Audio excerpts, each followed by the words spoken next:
I just forgot this is the one that we live stream. Yeah, we have some viewers, so that's always Yeah. good. Hello, viewers. Welcome to the party. Hello to the Twitch land. Poor people, they must be masochists. So, yeah, like some of our videos get like Conan gets like 20-ish views. Shadow the Demon Lord, our last game, I think we're up to like 32 views. That's awesome. Is it just people watching, or is there any like actual like comment section? We get comments more often during our Forbidden Lands. Just as we've got a few more people, so we can monitor the chat a little bit better. Well, it's been going quite a while too, hasn't it? 27 sessions, I think, tonight. Yeah, there you go. I think it actually makes us one of the longest running Forbidden Lands actual play streams. Cool. You're like an established franchise. Yeah, like Free League has shared our tweets and stuff sometimes, so that's cool. Maybe Disney will come and buy you. Oh, maybe. All right. So when last I am totally for sale. when last we left our crew, you guys had investigated the island further while you left your crew and your newly acquired pirates to the task of repairing the ship. You discovered a black stone obelisk on the island, along with a small black stone carving. Investigating the stone, you found a tunnel that led deep into the island, down into a cavern where there were just hundreds of skeletons, and apparently some sort of strange creature from beyond that made its home there. With some a flurry of activity, you guys managed to drive that beast back to its home, and you felt that this weight, this oppression that had settled over the island lift as you did so. Nevertheless, you decide to maybe put some distance between you and the island, but mark it on your chart so that you have a place to retreat to should you need to. The island is, with the exception of what Clytius has managed to map, this island is uncharted. So the odds of people deliberately finding you are very, very slim. Which is why we like it so much. Yeah, as much as Clytius personally would like to forget where the island is and never come back, he does give you an accurate projection of where you might find it. Perfect. And my understanding is once you set sail, your plan is to head to the west, to Tortage. Your ship is in need of actual significant repair as opposed to just kind of the jury rig job that you've done on the beach. It needs to have the barnacles scraped off. It needs new sails. It needs new rope. It needs crew pretty badly. You're operating with a skeleton crew. And you're also hoping in Tortage you might be able to pick up the trail of Captain Deimos, who is the guy that put you in this predicament to begin with. At this point, the barnacles might be structural. Right. They might be patching up a certain hole here and there.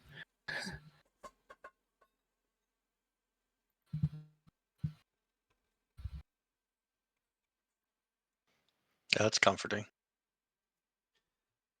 But you managed to lay in some supplies, fresh water, some fruit, some vegetables that grow native on this island, as well as hunting some boar and other animals for some salted meats that Rory can prep for storage.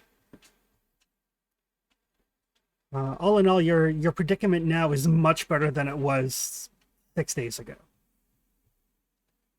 Oh yeah.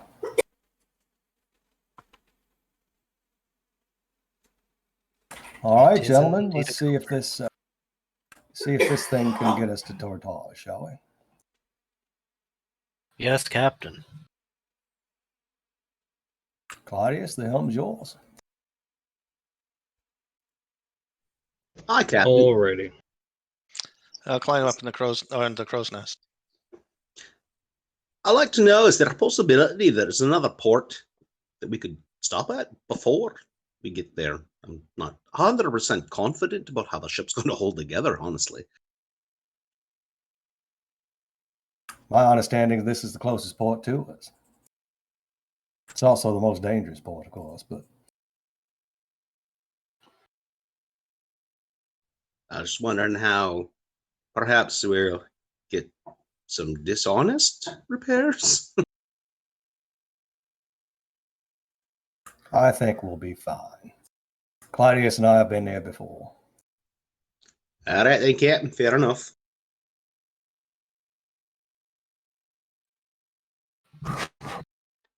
So you guys managed to, it takes a little bit. It takes a little bit of time because when the wind blade came to shore, it really came to shore. You got to get like some of the stronger people, chop down some trees, use those logs to kind of leverage it back into the water some. But you get underway probably about midday. Clytius takes a look at the charts that are in the Windblade's cabin, kind of figures out your rough positioning. So he makes a mark on the map. This is where our island is. You kind of take some bearings, take a northerly tack or a westerly tact. Unfurl the sails. One of them rips slightly, but you are underway. So I will need somebody to give me a sailing roll. You're up, Don. Okie dokie.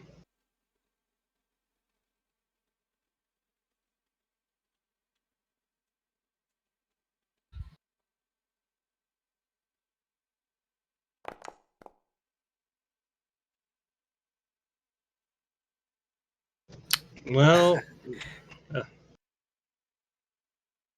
difficulty reduced by 1, if that helps. The difficulty is reduced by 1 because of your. Is that for sailing as well as scouting? Yeah, there's a separate one for scouting. Or, sorry, yeah. Nice. All right. So your first day. It's uneventful. It's clear sailing. The wind is warm.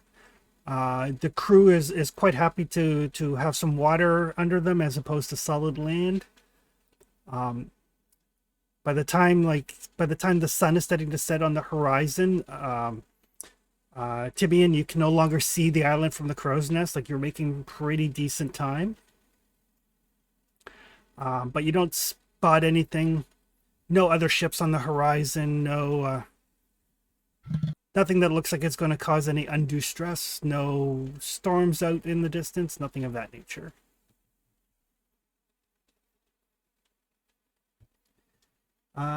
Day 2 arrives. Yes, I'm pretty sure I gave you guys, I think it was 200 XP last time, Don. What does that bring our total to? Does anyone know? Should be 500, I think. Yep, 500. Okay.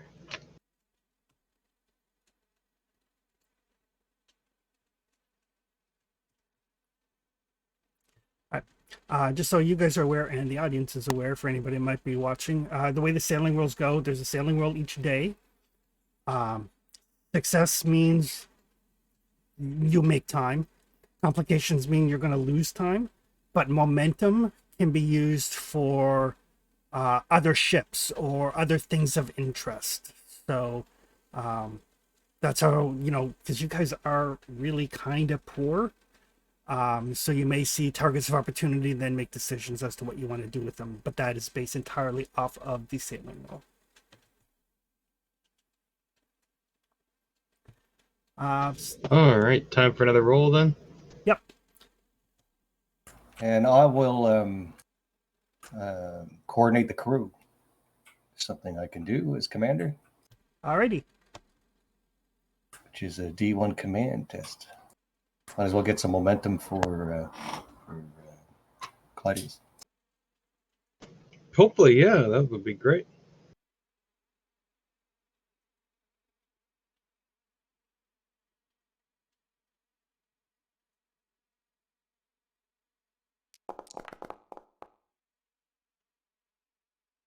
Well, no momentum. The crew is doing their best. Ah, there we go. So there we go. So that'll actually give you 2 momentum because of your -1 difficulty. Excellent. So yes, so the second day out, you guys are now definitely at sea. Water all around you. Every once in a while, some porpoises swimming nearby. But you guys are far enough from land that you don't even see albatrosses. You're so far from land. Wow. And at that point in time, Tebian up in the crow's nest, do you spot a ship in the distance?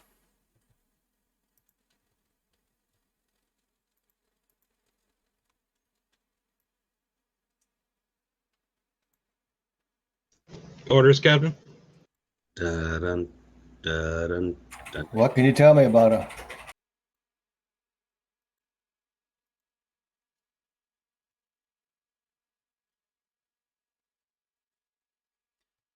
So Tebian can give me a observation test.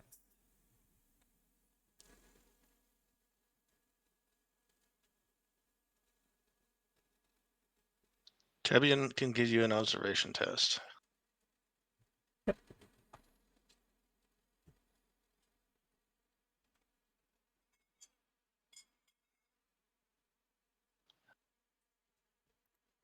Skills. Observation. I'm half decent at that. I got a 12.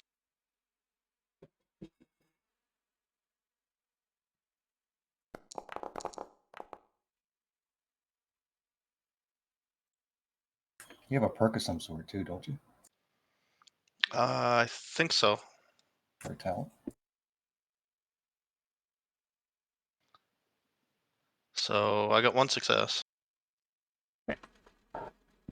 So you can tell that it is a Karak. So it's a ship. It's about the same size as your ship. But not broken.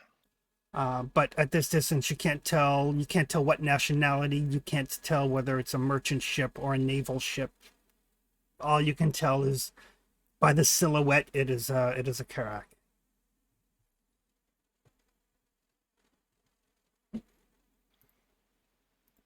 Okay. I can re-roll a 1d20 when making an observation, but I must keep the new result. I'd like to re-roll that one I failed. Yep. So if you just click on the die, you should be able to set it to reroll.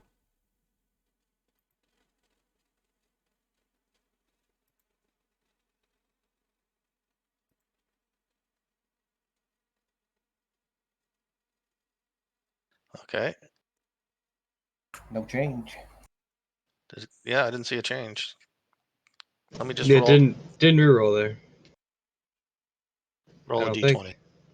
Yeah, just roll a d20. There you go. Hey. All right. So that will give you. They're using substandard ink on their letterhead, Master.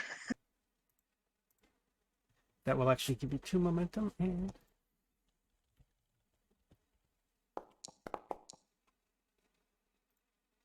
Okay. All right. So, you can tell that it is Argosian. You're still not sure whether it's a warship or a merchant vessel, but you do know that it's from Argos. Cool. I used to live in Argos. No, I didn't. I lived in Aquilonia and Numidia, not Argos. Can we Karos spend the from momentum? Argos. we spend a momentum to get more information on the ship? You sure can. Would folks like to do that? Sure. I've got Sage and all that other stuff. Yeah. So what would you like me to roll? You don't have to roll. You can just basically spend momentum on a 1-for-1 basis to just ask questions based off of the fact that you're observing the ship. Yeah. First question probably should be, is it a warship or not? Also, wait, did we get the name? My thing timed out for a sec. No, you don't have the name, and it's way too far to make up the name. Well, when and if we board it, I'd like to know the name, because that's the name of the crew that we will be addressing to board. Okay. Why don't we save the momentum for later if they're far enough away? Assume they're armed. We're in pirate waters. Yes. Let's spend one to find out if it's a war vessel or a merchant vessel. All right. Yeah, see if it's gonna kill us or We not. will spend one. Is it a war vessel? Judging from the way that it's seated in the water and the way that the silhouette is, you don't see any heavy weapon or anything. There's no ballistas. There's no trebuchets. There's nothing that indicates it's a war vessel. Okay. What's its tack? It is.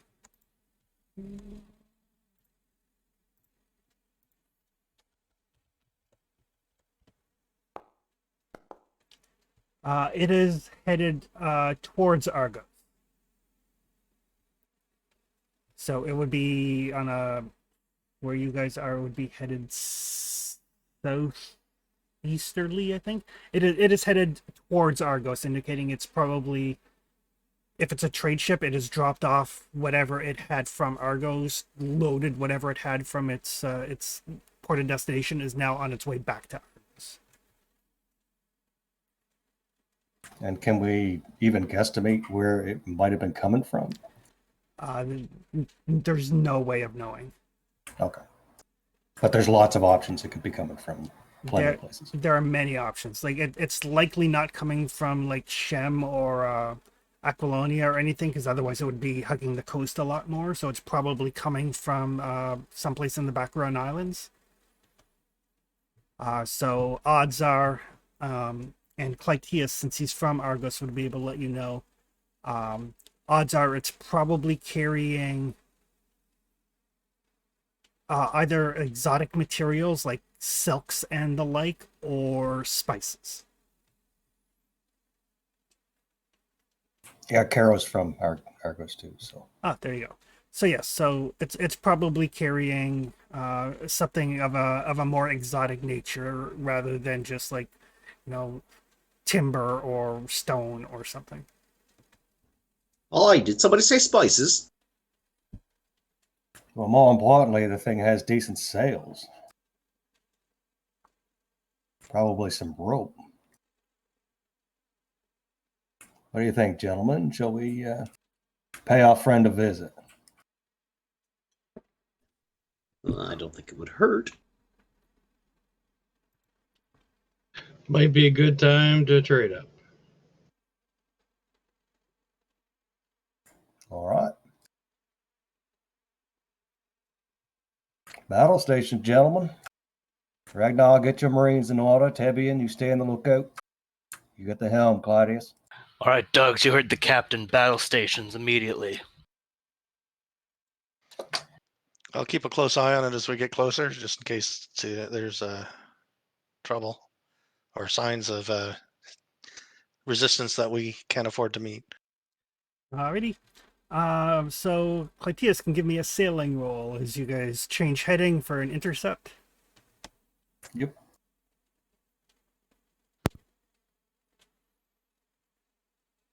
Okay, this time I'll spend a momentum.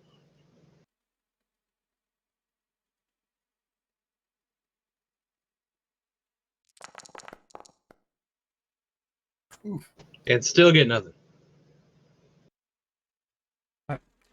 So as you guys start to change your course to meet up with them, they apparently have spotted you and they begin to flee.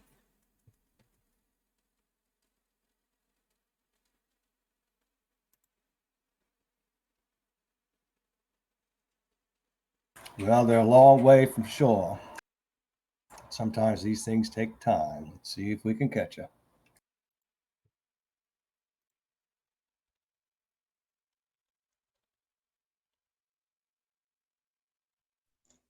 It also might be a great time for Clytius to spend one of his special momentum things to get the guaranteed one.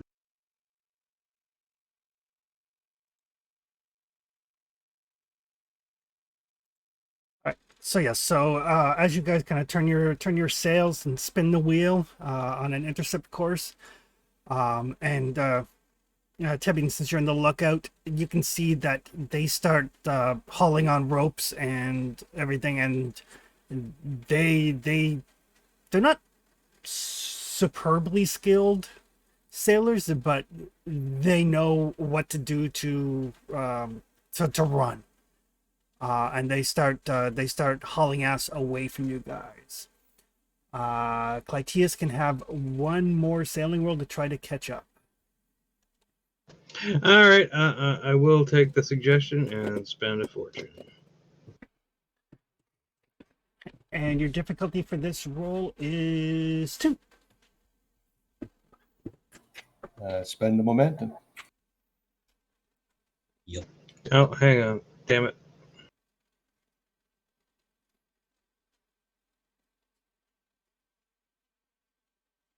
Sorry, ignore that. Yep.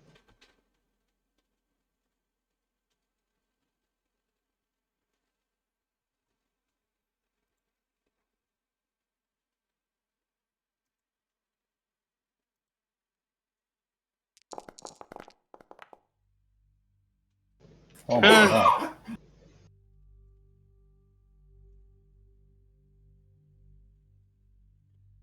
All right. So good news and bad news.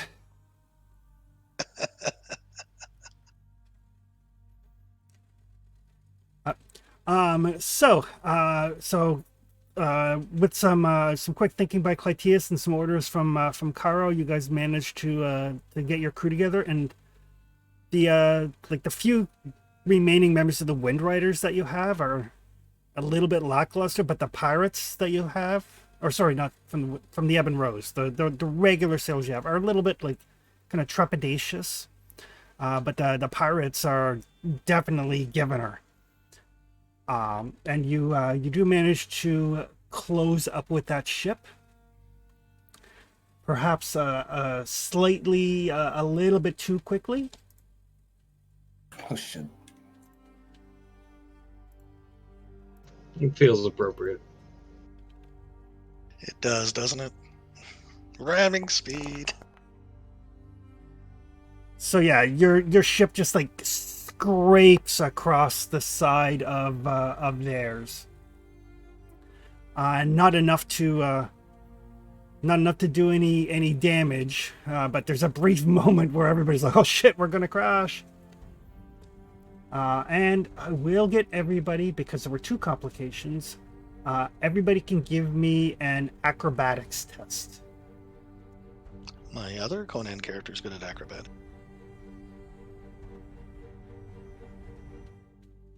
Acrobatics. Ruh-roh, Ruby. I think I just fell out of the crow's nest. It's dangerous up there. Stop ramming boats. We're barely floating.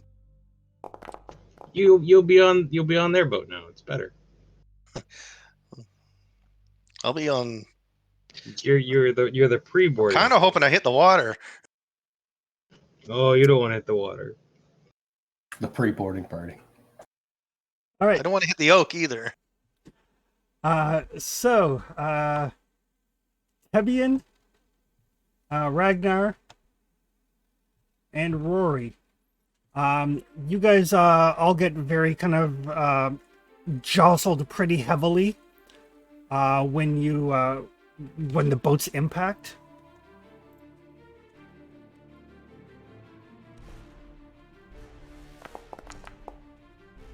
Each of you is going to take 3 points of vigor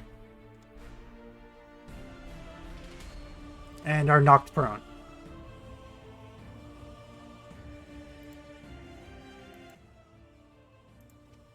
Tebian, had you rolled complications, you would have fallen from the crow's nest.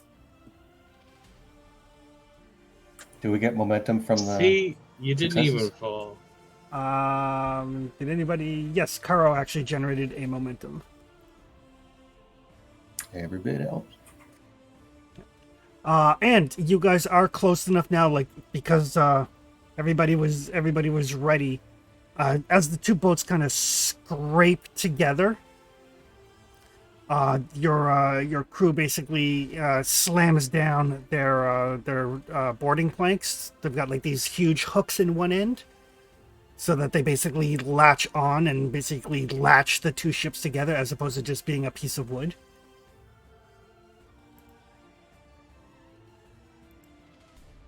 Alrighty. Caro will lead the charge since this is command based.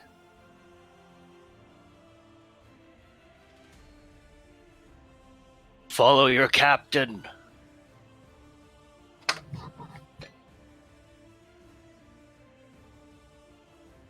Do we have a name for the ship now? It's the Kraken.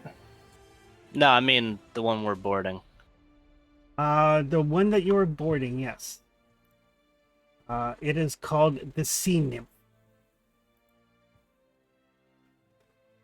Permission to read them their rights, Captain? By all means. Crew of the Sea Nymph, surrender your valuables and you may leave with your lives. Resist and be executed. Give me a that would be a persuade roll.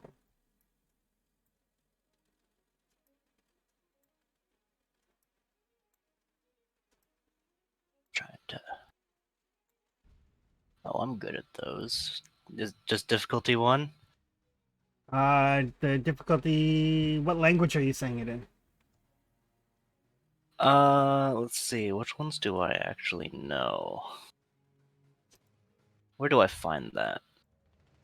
Should be on your front sheet. On the front sheet. I know Argosian. Oh, there you The go. weird green mist is still around. So I'll say No. Argosian. We left it on the island. No green mist. Okay. So yes. So persuasion difficulty of 1. No fucking monkeys either.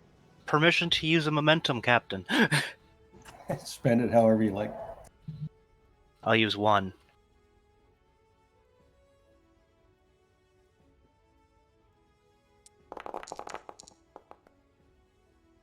Fuck! Shoot. Okay. So the callback is like, let us go about our business, and the Argosian Navy will have no reason to hunt you.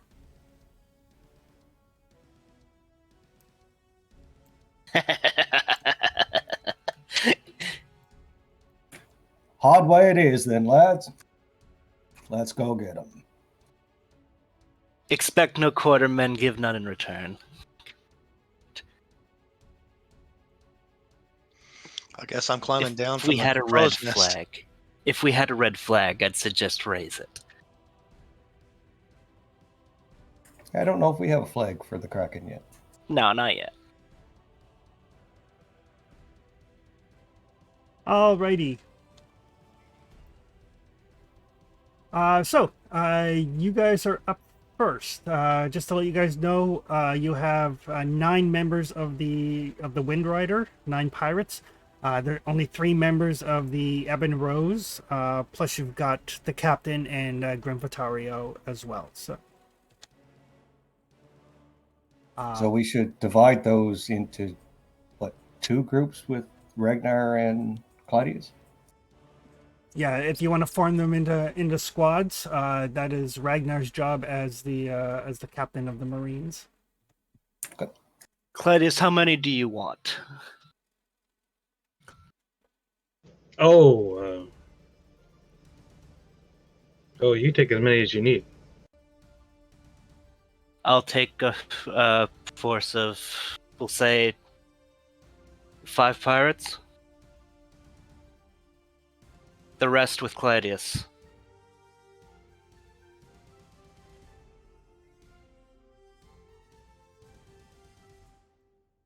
This team will be known as Ragnar's Chosen.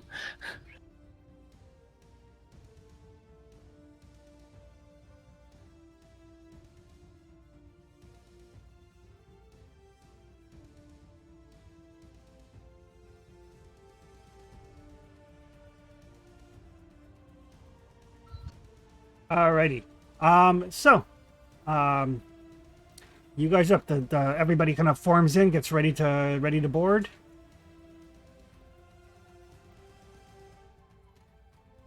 You guys are up. Am I down from the crow's nest? I'll say that yes, you could have gotten down while everybody is forming up and dropping the planks and everything. All right. I'm a bit wounded, and I'm not very good in a fight, but I'll put my dagger between my teeth and try to get across there. Okay. So yeah, it is basically each ship is its own zone. So a minor action to get over to the other side. Okie dokie.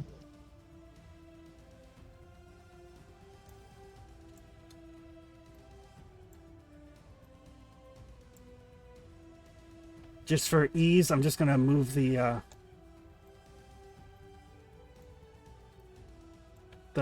pirates kind of off to the side. They're in the scrum, but I'm not gonna be moving all of the minis around.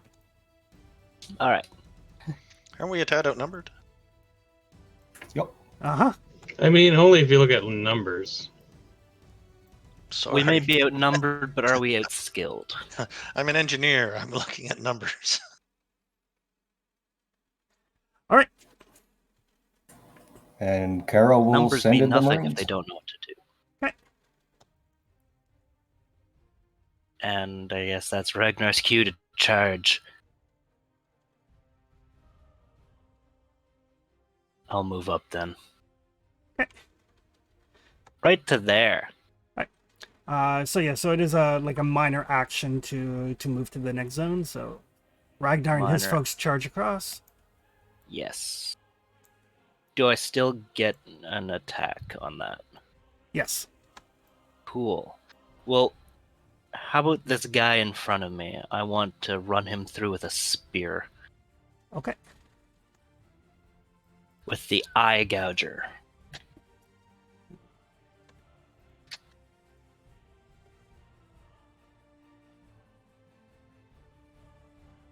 Difficulty 1? Yes, difficulty 1.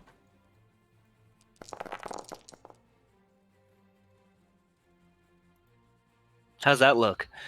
All right, so 4 successes for you, plus another 3 from the pirates, so 7 successes overall, giving you 6 momentum to spend. Nice. I'd like to...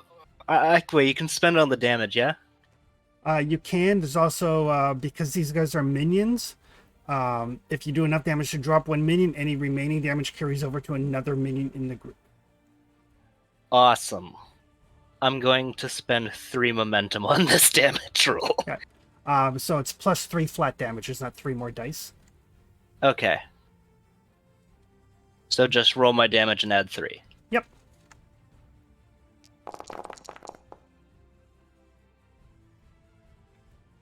So it's going to be 8 damage total.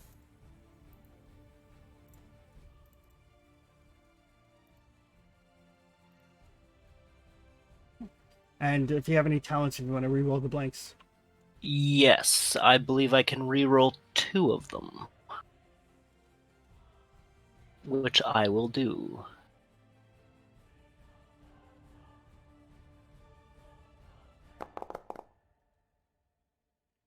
So another. One more.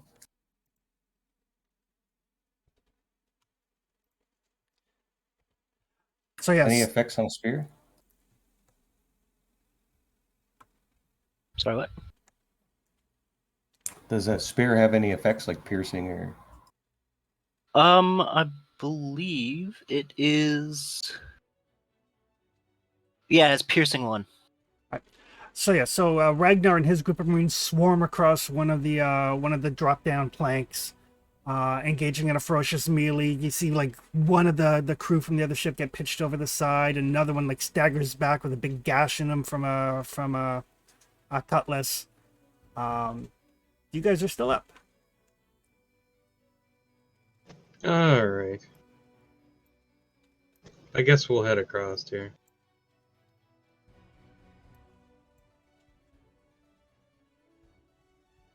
With my batch of pirates in tow. And I think I've got a few actual crewmates as well. You do. That's always fun. Yep, they pretty much have the same stat. Oof.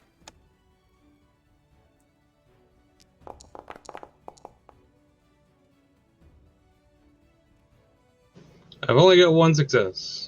Okay, and then your team adds 3 more, so you have 3 momentum. Do you have a reroll though? Oh, maybe. Hang on. Pretty sure no, I have momentum adds an extra d20, so I didn't spend any momentum that time. No. It's okay. 3 momentum, Chris, you said? Yep. All right. We'll add that to damage, I think. Unless I can spend it to swing again. You can spend if you'd like to take a second action. The difficulty is 1 higher. Yeah, that's all right. We'll do that. So I'll just roll basic damage on this one, and I'll spend 3 momentum for another swing, and 2 extra dice on that swing. Gotcha. Okay.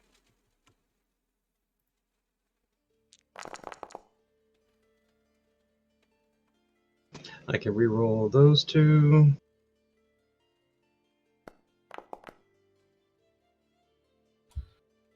That's solid. So that's 8 damage plus vicious makes it 10. Sweet. All right. So again, everybody swarms over. There's bodies flying, blood is spraying. The deck is starting to get slightly slick with the blood. Your second action. Right. 1 momentum spent, or 1 momentum spent for 2 dice. I'll just spend 2 to get the right amount of dice.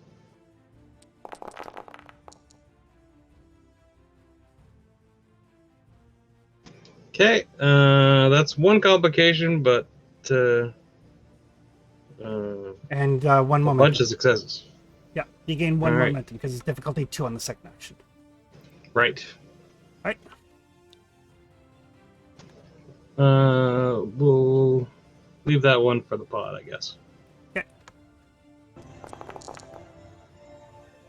Shouldn't there have been 3 momentum left over from Ragnar's attack? No, because Ragnar used it for damage. Oh wait, yes, there should be extra Yeah. momentum. I thought I generated like 6. Yeah, he generated 6 and only spent 3. Right, there we go. So 8 regular damage and 4 more from vicious makes 12. Oof. Booyah.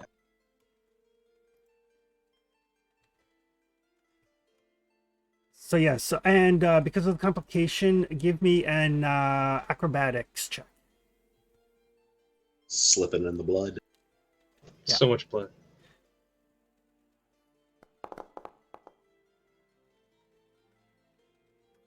Apparently, walking in blood is what I do. All right, so that will generate 1 momentum.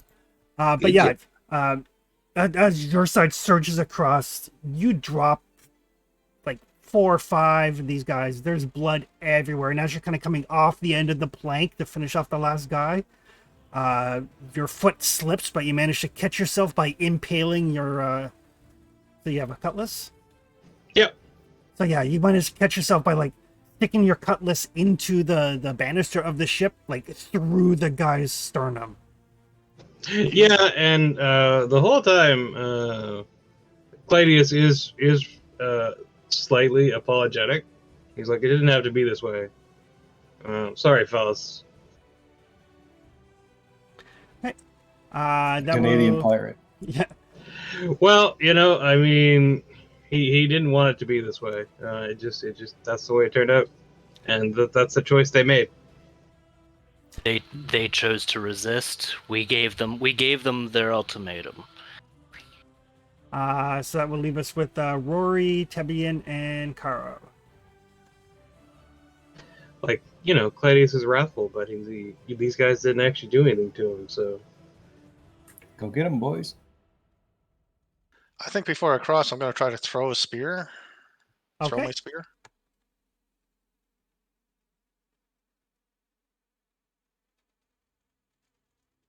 Which I think I can do, right? Yes, it's a ranged weapon attack.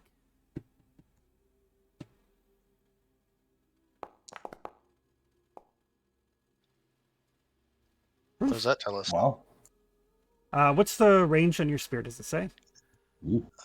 Reach 3, group pole arm. Range must be close. Okay. So it's difficulty 2 to hit a guy, but you're still going to generate 2 momentum in the process. And you definitely spear a guy.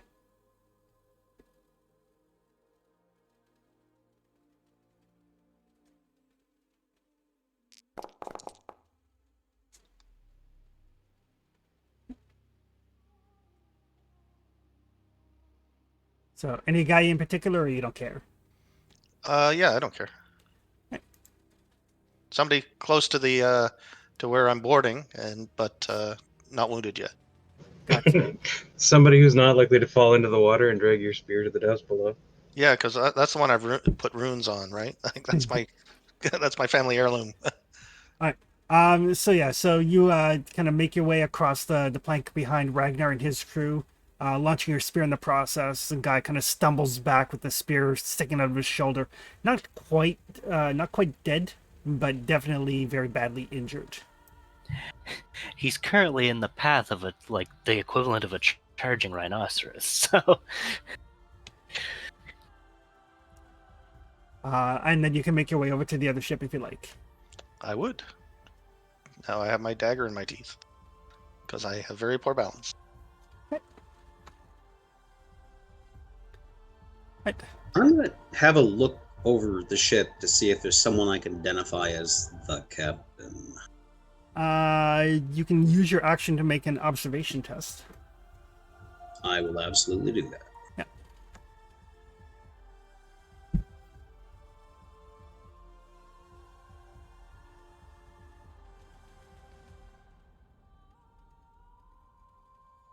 And I'm going to spend 2 momentum into that.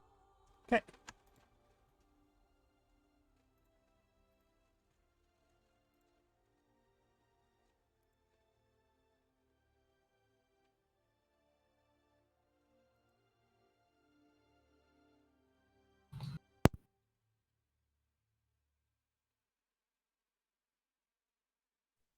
Cool.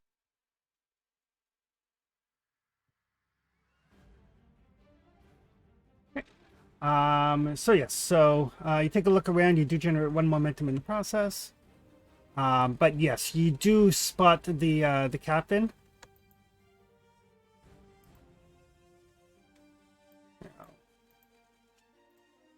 Mark them here.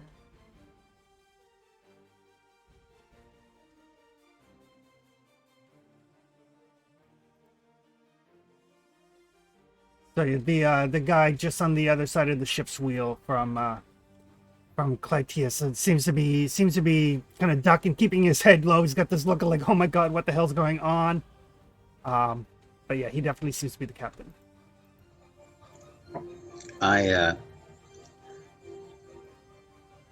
Oi, lads. The scurvy dog behind the wheel seems to be the captain. Well, maybe he and I should have a little chat. Aye, lad. A nice captain-to-captain friendly chat. Remind him that surrender's still an option. I think Caro is yet to go. Caro's not gone. So this is Caro's element. He's been a pirate for quite some time. He's worked with Claudius on pirate ships many times. This is not the first rodeo we've been through. He is just going to calmly, confidently stride aboard the other side, and he's going to say, "Well, gentlemen, you've been warned. Enough of your people have died. I suggest you lay down your arms now, or we'll purge the rest of your folk." And I'll use my special talent thing called, what is it called? Heed my words. Which is a 4 dice area close stun. I'll spend no momentum on that.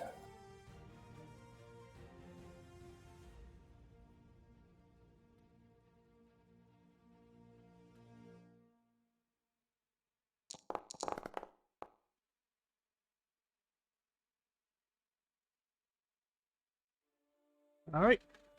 So that will generate 2 momentum. 2 momentum.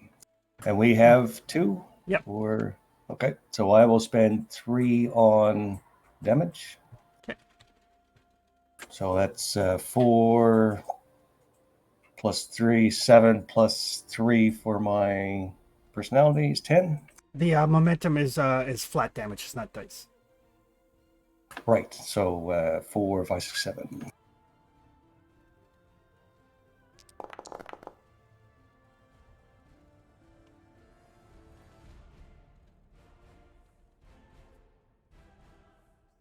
That's a fine roll.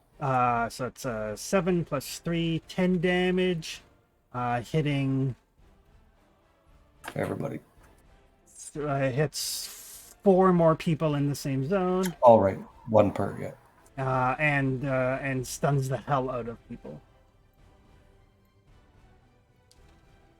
So after this shocking display of violence, everybody kind of like, they're kind of staggering back. People are like holding wounds. They're like, kind of pulling their wounded back some. And the captain basically like holds up his hands, tells everybody, just kind of shouts. He's like, stand down, stand down. Nobody needs to die today. Nobody else. Smart man.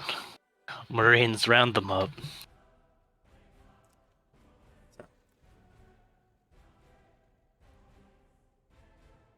And Claudius, Ragnar, you know how this works. Yes, Captain. Get them sorted.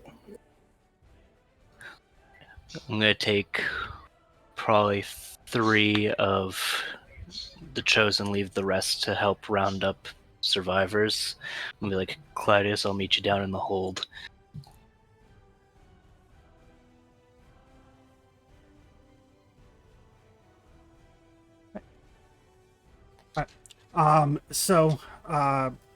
Just because of the difference, the folks on Ragnar's side, the couple that they took out, are definitely dead because that was all pirates. The group over on Clytius' side, some of them are just wounded and out of the fight because the folks from the Ebon Rose are not hardened criminals. The day ain't over yet. It fits. Ragnar is a raider from the north, so... But yeah, it's, I mean, none of them had hurt Clytius yet, so he probably wouldn't have tried to kill them all right away. So there is definitely a very clear divide between the combat readiness of your 2 different disparate groups of crew. The pirates, you can tell the pirates are a little bit more thorough. But yeah, you can rag up the people. Nobody puts up a fight. The captain just wants to make sure that, can we tend to our wounded? And he orders all of his men to basically deposit their weapons in in the center of the deck.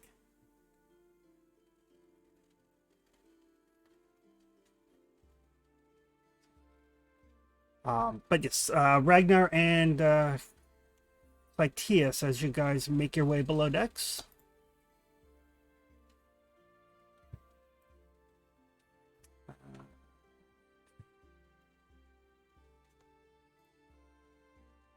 Need to find. Actually, I have charts for when you pirate. When you plunder.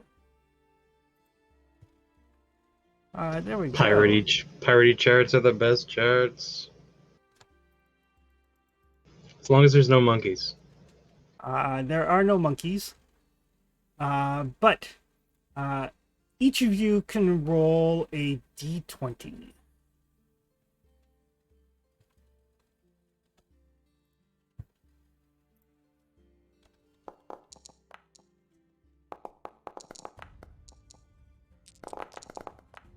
Ooh, a 20. It's just our d20. Yep. I imagine with a slash. Yep. Yeah, slash r space 1d20.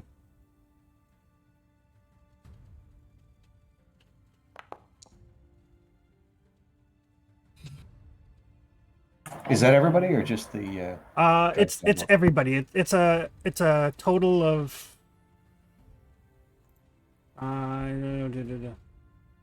It's a total of 6 rolls. So everybody can roll, and then I'll roll for the crew.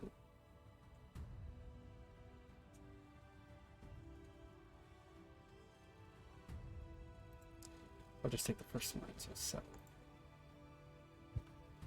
So we got what? 220, 7 to 12. 13. All right. So you do find a variety of metals.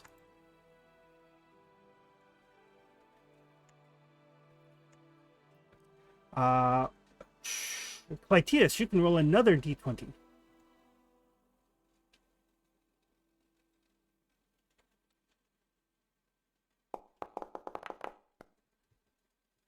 Oh shit! Bow, bow, bow, bow. You find barrels of some well-preserved flowers of some sort. You're not entirely sure what. Is that a roll I should make? After we get the rest of the plunder, then we'll revisit the flowers for who wants to take a look at them. You find a variety of like flowers, flowers.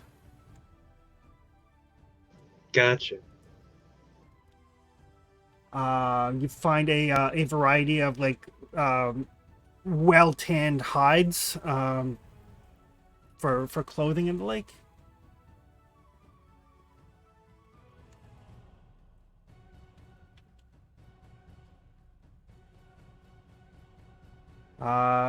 More metals.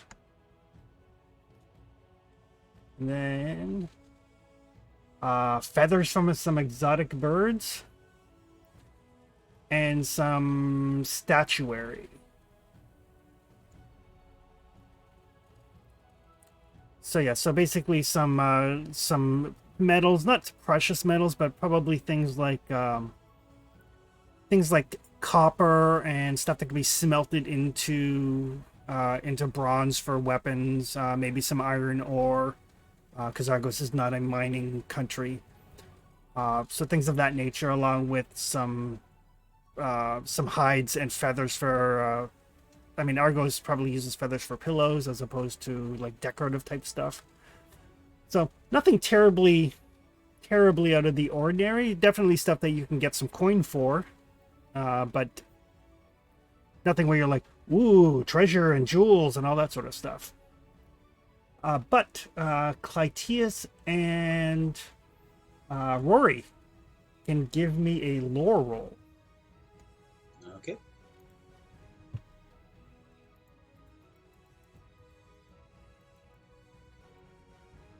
Lore. Okay. Sorry, not Clytius, Tebian. My bad. Oh, thank you. My lord. Oh, okay. Balls. My lore is great. So, but I've rolled really good in the last 2 rolls, so I'm going to blow this one. We have momentum.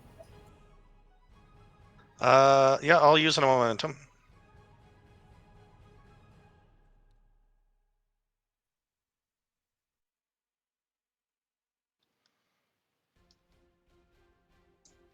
And I think I'll just keep that last one now for everyone to use. I just added 2. 3 actually, because you reduced the difficulty of 1 on your lore tests, I believe, because of your scribe or sage. All right, It's then entirely possible.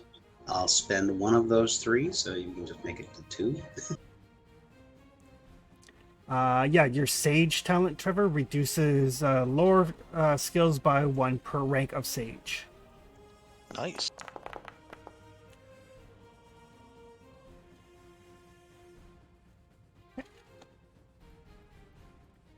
All right. So both of you can identify these flowers.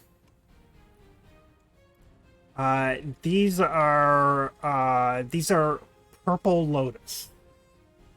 Ooh. And they're for drugs. If you have any additional questions, you can spend momentum to ask.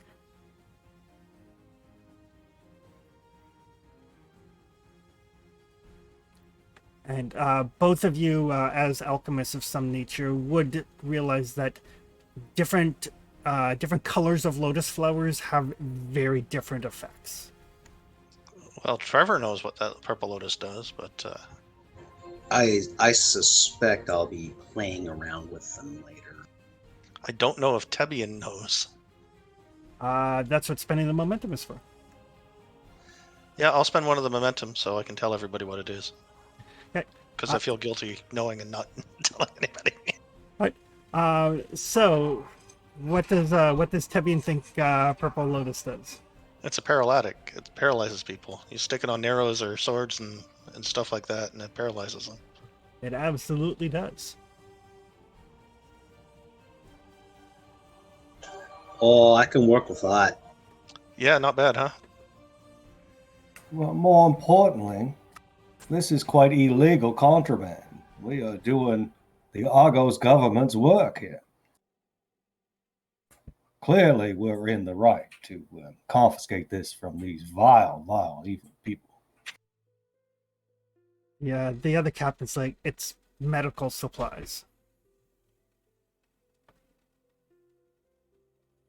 Rory, can we make medicine out of that?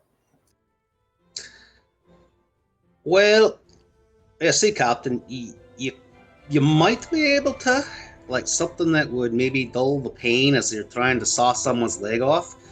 But for the most part, its biggest use is going to be offensive. The question is, how much is it worth?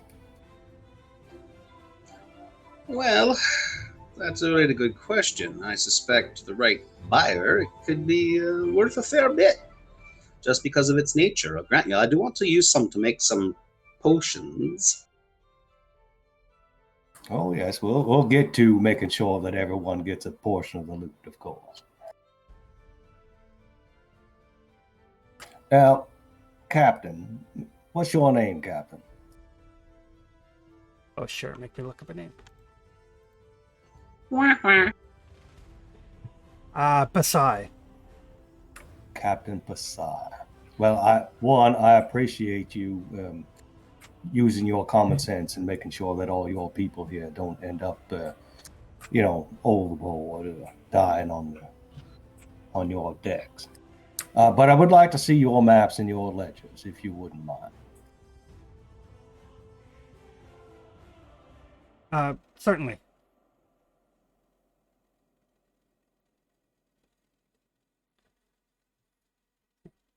And he'll leave. If you could escort my good friend Tebby and my good friend Rory here into your cabin and make sure they see everything important, I'd appreciate that. Certainly. And you can tell, like, he seems, I mean, being hit by pirates is a risk any trader takes, so He's you can sense like he's not interested in putting up a fight. He's like he's just written this day and this trip off as a loss, and as long as him and his men get out with their lives intact, they are, they're calling it a day basically. Perfect. So yes, he will lead. Smart He will lead Tebian and Rory into his captain's quarters, and you can see he does have got like a few little knickknacks that he's collected probably from different ports that he visited, like on shelves. He's got like a peacock feather here, and he's got like a staff made out of like a very dark like mahogany like wood, kind of leaning up against the bookcase. Things of that nature, little things that he's picked up here and there.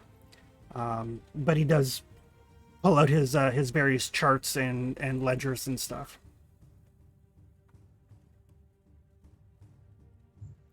Cool.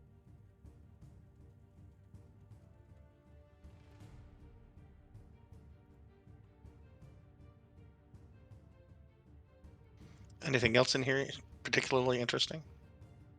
Nothing looks interesting, but as you kind of look through the ledgers, like, I mean, he's a legitimate merchant, so he charts like where he's been, what he's done, who he's with, all of that sort of stuff.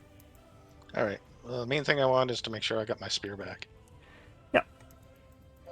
I have a look in his ledgers. Is there any guesstimate on the coinage that his current cargo is worth? Yes. In a legitimate market, looking at like maybe 100 gold worth of materials. But that's, to a legitimate market through legitimate means, and then there's taxation and all of that sort of stuff. But as you're looking through the ledgers, what catches your attention is that because it is an Argosian ship, Argos has very few independent merchants. Most merchants belong to one of the merchant families that rule Argos. And this particular ship is sailing out of Messantia, which is the capital of Argos. You guys have been there. Under Lord Amarius from the House of Cahunt.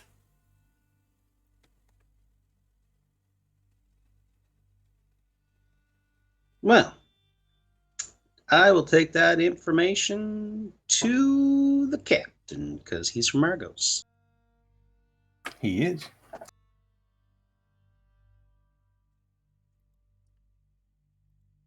What do I know about House Cahunt? Give me a lore roll. Sounds like not very much.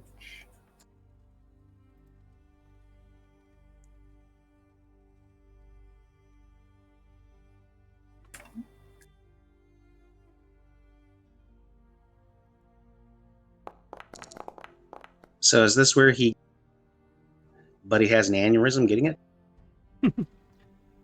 Yeah, fun thing with Conan, if you don't have the skill in your roll, you trigger complications on a 19 or better. Woohoo! So you think about it for a second, and you've heard that name. And then you're like, oh, wait. Amarius. That's the name of the father of the girl that you were escorting on the ship, the one that was taken by Deimos.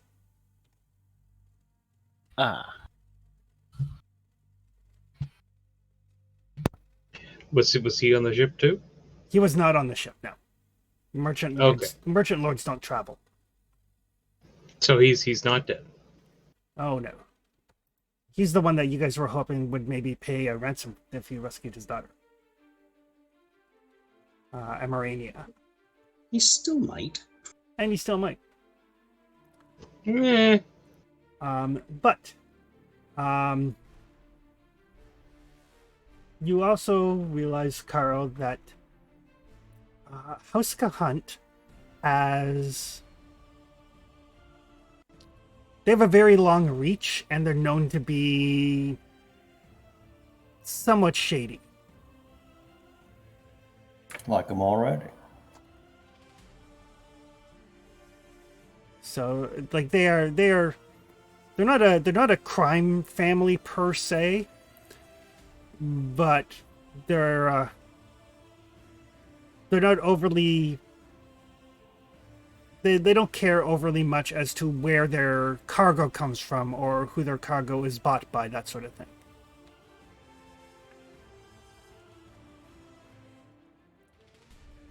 So yeah, so the captain is right. I mean, there is a medical use for the Lotus, but given this particular family, they would sell it for medical or recreational or to an assassin's guild, depending on who had the most money for it.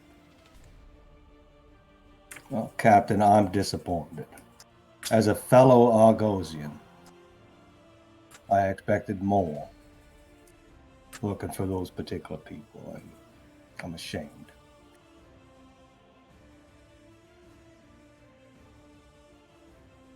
No. We're simple merchants. Of course you are. Tabby and Rory. Hi, Captain. Take a look at this ship. Should we keep her? Certainly would save us on repairs. We could keep her. Should keep her. It's in far better shape than the one we have, but we should also consider hiring a few members of their crew. Well, we'll get to that speech here in a moment. Oh, it is. It'd be a lot easier too, just to bring our stuff over from the ship, and then we can just not have to lug all the stuff out of the hold. What stuff?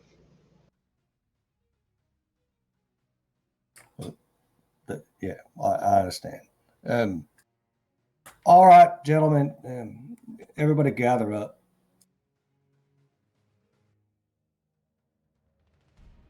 I have an opportunity for any of you that would like to, instead of sailing back home on that rickety old barge over there, to continue gainful employment on this particular lovely merchant vessel you have here. Now, I want to make it clear, you've surrendered. No one's going to be harmed. We'll put you on that ship. We'll make sure that you have food and water, and you can make your way wherever you'd like to make your way to. But if some of you fine gentlemen would like to have the opportunity to, let's say, earn some coin, a little bit finer coin than your previous captain would be able to give you, you'd be welcome amongst my group.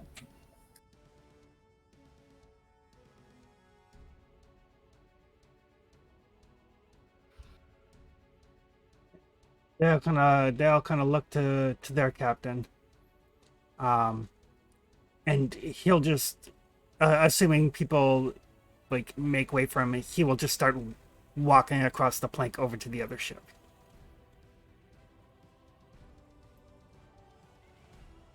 Yeah, we'll let him do the thing. We're going to take all of our stuff, obviously, but.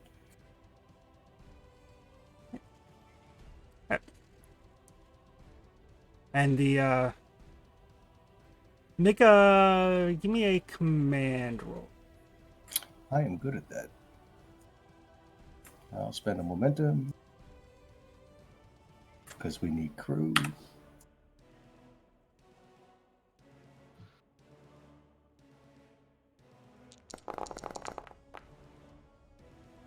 I can re-roll the 16.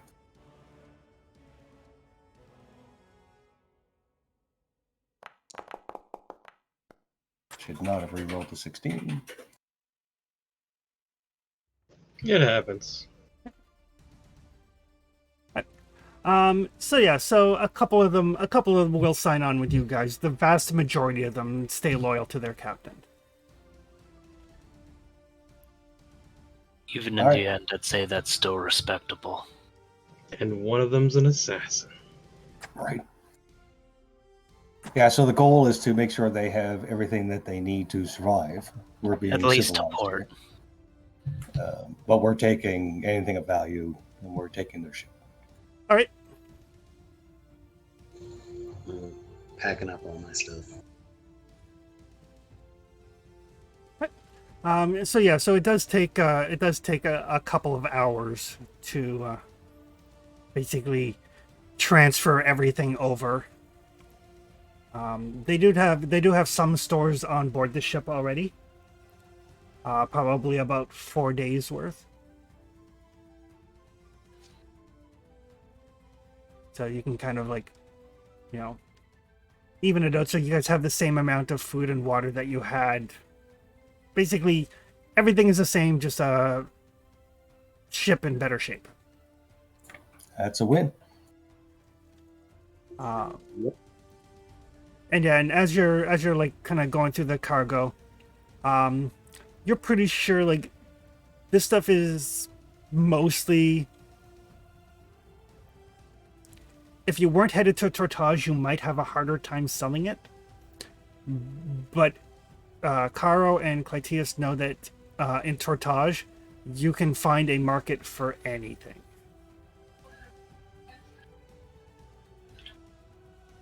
Might not be the market you want, but it's the market you get. Well, the other big thing probably too is that you look at a place like that, I mean, even mundane goods will probably be worth something because they don't necessarily make them there. Oh, yeah, for sure. I think anything coming into Tortage is probably worthwhile. But that barrel of flowers with the Clytius's dual D20s, that's going to be worth a lot. Oh, I suspect, or if anything else, we can monetize it ourselves. Yep. All right, gentlemen. Thank you for your business and your patronage. And Captain, when you're talking to Lord, what's his name, Amarius? Yep. Do let him know that Captain Caro says hi. I will be certain to let him know.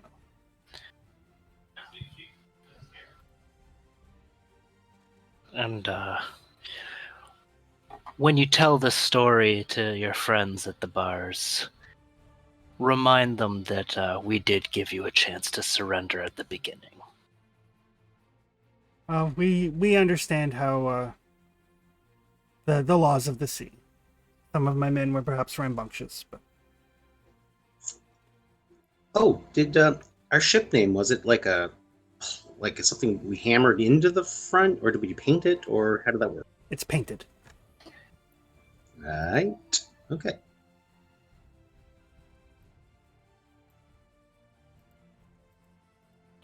Well, Captain, I wish you Godspeed and good luck. Thank you. You as well. Thank you I for appreciate that. thank you for not slaughtering my men. It's not the kind of captain I am, and it's not the kind of men that I command. We are civilized folk, after a fashion.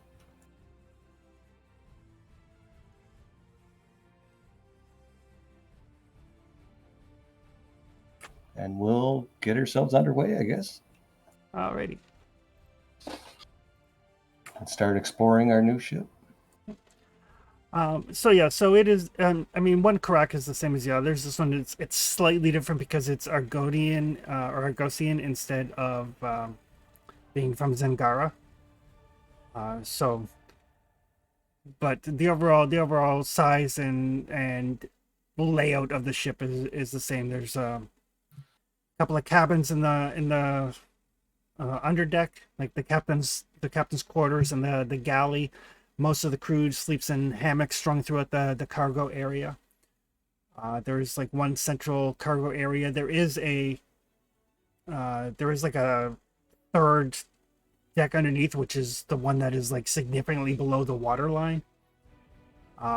Which is like basically the bilge, for lack of a better term. Rarely is anything stored down there, just because that's where the vermin tend to live. but it is some extra cargo space if you need it. Ship itself, it handles well enough. It definitely actually probably handles a little bit better than yours because it's not all bang to hell and back. I mean, that was the main point in upgrading. Yep. And you guys get underway. So, Clytius, you can give me a sailing roll. Yeah, funny story. I realized last time that I had looked up what talent I wanted to take, but never actually wrote it on my sheet. So I got caught up on that while we were sorting out the aftermath there. No so worries. I picked up Sailor, so now I have 1 reroll on sailing tests. Perfect. Not a problem at all.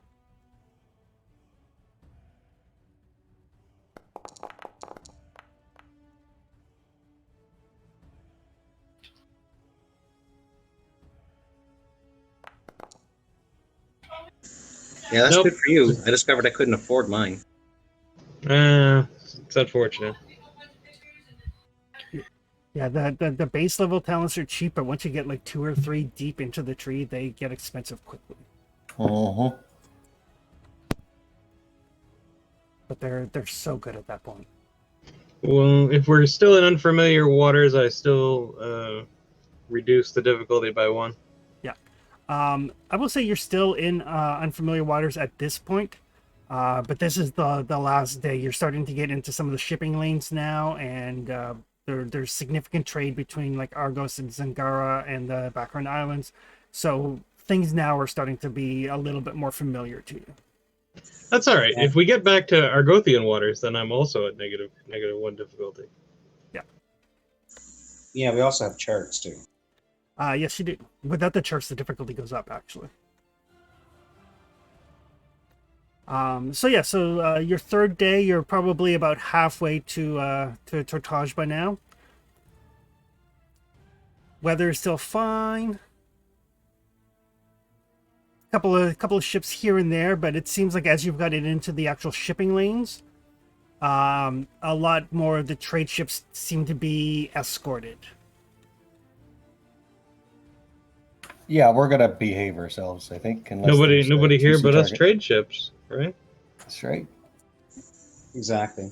I rearranged the galley in the order in which I would like it, and then I'm going to start experimenting with our lotus flower. Alrighty. So altogether, basically, by the time you how much of the flour do you want to distill down?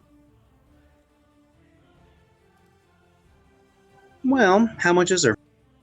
There's like a couple of barrels of it, but by the time it's distilled down, it's probably about 15 ingredients worth by the time it's all processed.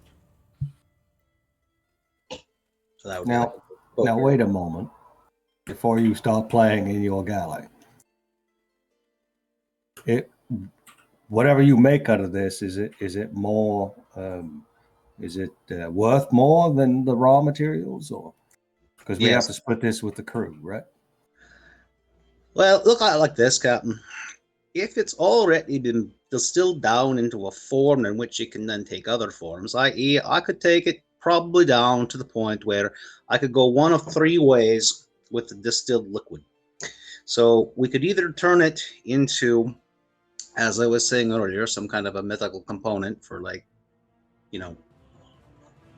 dulling pain, or it's also possible that we can turn it into a narcotic, and it's also possible we can turn it into a very potent paralytic for, to the point of potentially even killing people with it as it shuts them down.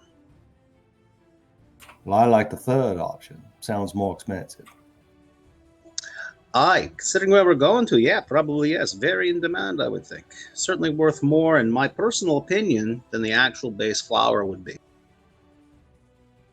All right, just to be clear, everyone gets their own shares in their own by their rank. You can keep whatever is worth of your share, but We can't keep all of it. We have to make sure that the crew is paid. Yes. Yes. Oh no, it is. I understand that completely. I figure if I'm looking at both of the barrels that they have, yeah, it's probably going to come down to about 15 or so potential concoctions. Does he have to make does he have to have a recipe for meth? No, he's actually good. This is our purple crystal. It's actually good. All right. How about this? You use your best judgment on what's going to bring us the most profit, and then we'll find a buyer for it in Tortal. And if you'd like to use that as your share to keep, then by all means. All right. Well, that sounds agreeable then, Captain. I'll turn it all into a proper distillate, and we'll see how potent we can make it. And we are going to go with the "hi, I'm going to paralyze you until you're probably dead" option. Sounds about right. All right, and that's what I set my work on. Alrighty. So distilling it down into ingredients is easy enough.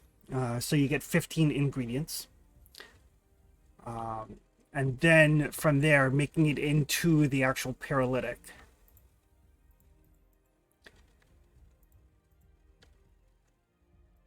You don't have lotus pollen as one of your for master formula, do you? It's all whatever is involved in burning liquids. Okay. So yes. So you can distill it down because you have Dabbler, but it's going to require more ingredients to have the same effect. So it's kind of like, how strong do you want to make it? The way it works is if it enters their bloodstream, either drop it into somebody's food or what they're drinking, or maybe like as a coating for a weapon. It makes any physical actions that they take one harder. So, if somebody like an attack, say attack is difficulty 1, if they get hit with the paralytic, then it's difficulty 2. If it's a strong paralytic, then it's difficulty 3, so on and so forth. Nice.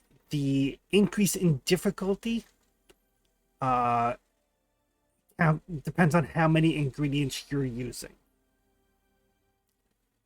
So like if you use 5 ingredients, then every physical action that person undertakes, the difficulty goes up by 5. But it is difficulty 5 to make, and because you don't actually know what you're doing, you don't have lotus pollen as one of your formulas that you know, it's going to take you 3 times as many ingredients to get the same effect. Oh, so probably best just to maybe sell it in the distilled form? Your best bet would be probably, if you're looking straight like cash value, your best bet is probably to distill it down into ingredients, and then those can be sold. Fair enough. But if, for example, if Rory picked up the ability, like if he picked up Master of Formula Lotus Pollen, then ingredients are a 1-for-1 basis for it. So 5 ingredients to make a difficulty 5, but that is super potent and expensive. So what you're saying is, then, with my current amount of experience points, I could gestate that master formula? If you wanted to spend it on that, you certainly could. If you want to save up for Master Alchemist, which would save on reagents in the long run, then you can do that as well.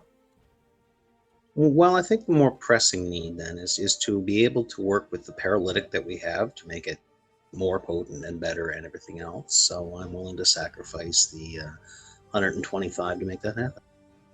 Okay. We appreciate that.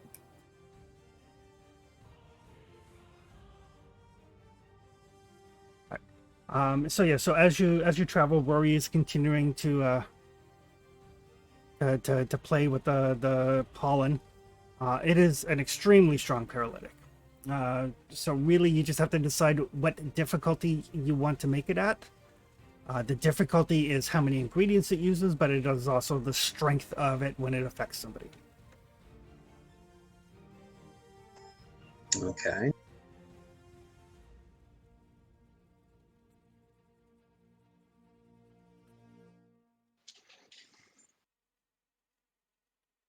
I'm And gonna look through my talents here to see if there's something that helps too. yeah. And in the meantime, Clytius, for the 4th day, you can give me a sailing test. I don't mind contributing mine to the cause either. Perfect. So yeah, so Tebian, you can assist, which means you would roll 1 die.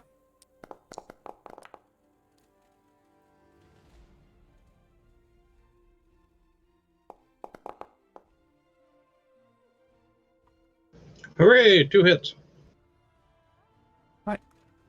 So yeah, the next couple of days, completely uneventful.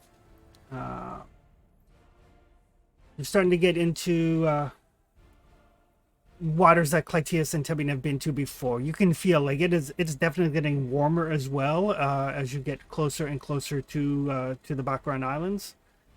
To the point, some of the folks are, starting to like change into their summer wear, as it were, kind of like rolling up their pant legs, rolling up their sleeves, things like that.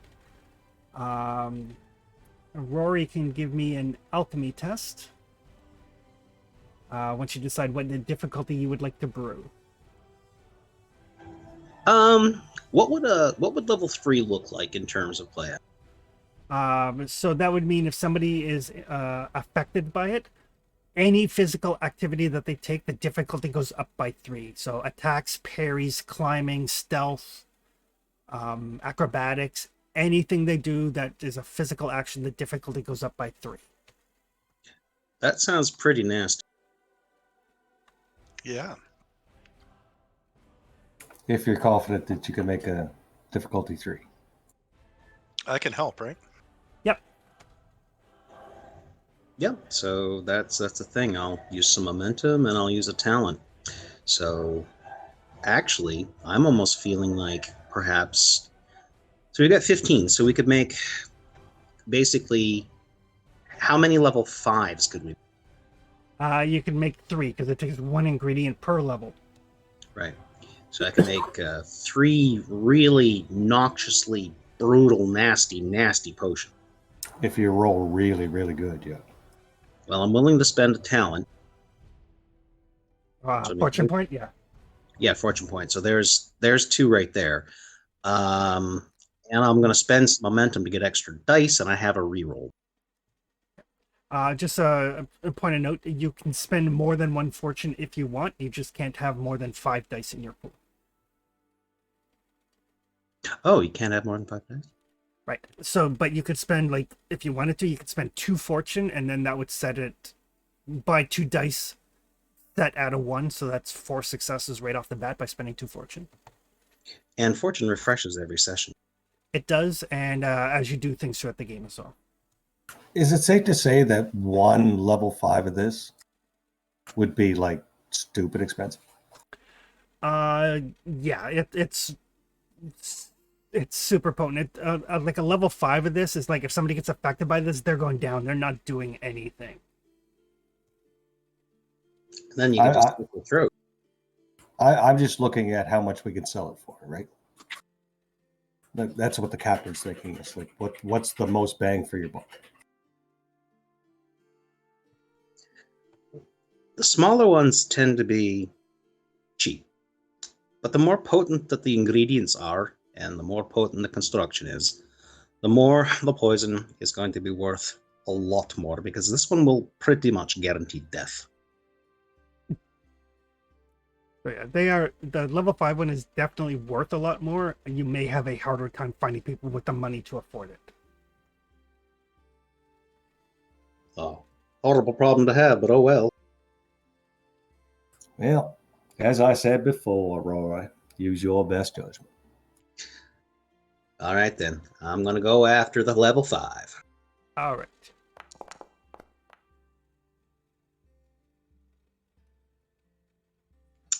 So I'm going to use 2 fortune, and I'm going to use...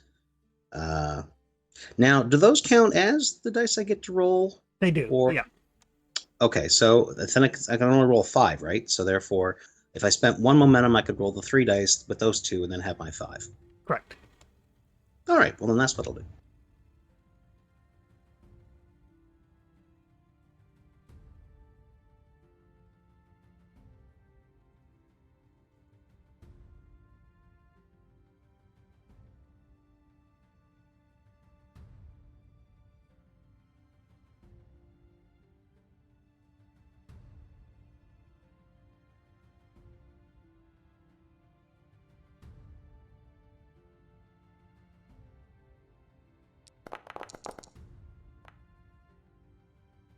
Nice. Oof.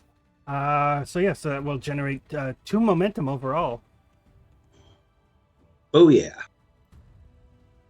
So, if you want, you can spend those 2 momentum to basically make 2 more doses. So then you'll get your 3 doses without having to roll anymore.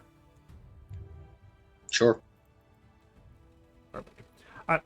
So yeah, so with some assistance from Tebian, you managed to distill this down into like just this absolutely concentrated purple lotus liquid, thick enough that you could basically run it along the edge of a blade or of an arrow or a spearhead. It does have a bit of a very strong taste because it's so concentrated, so it's going to be a little bit harder to slip into somebody's food or drink unless it's very strongly flavored or strongly spiced. That's probably not too hard. But yes, it is. It's almost frightening how strong this stuff is. At some point in time in the process, Rory will have to put on the gloves. Yep. But other than that, you have 3 doses of difficulty 5 purple lotus liquid. Damn.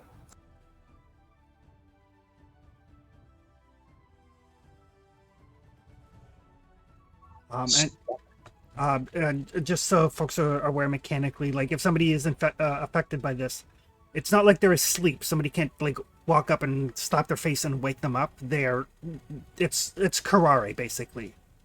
Their muscles all seize up and they just stiffen up and they are paralyzed.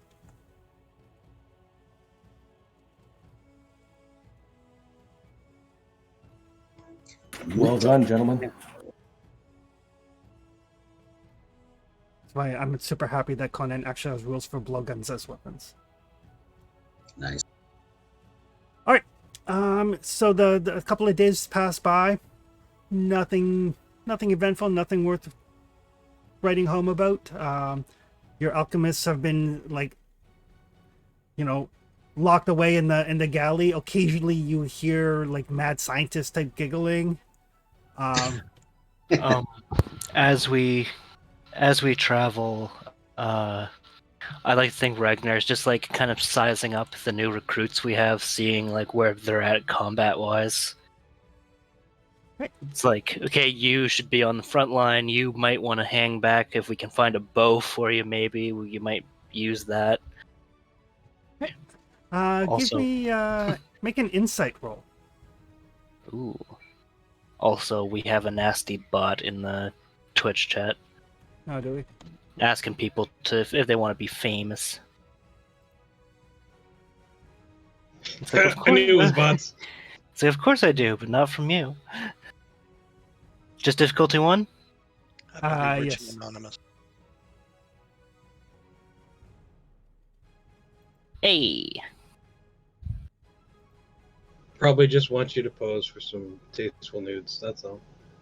Looking for big follows. I hope they have a wide-angle lens.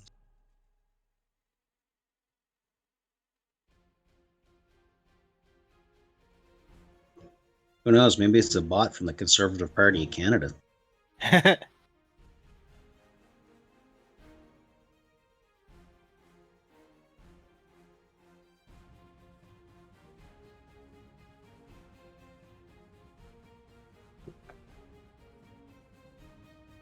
Yeah, so Caro's going to be he's kind of a hands-off captain. He gives everybody their instructions, what they're supposed to be responsible for, and kind of lets that all happen. He pays attention, he watches, but for the most part, he does not.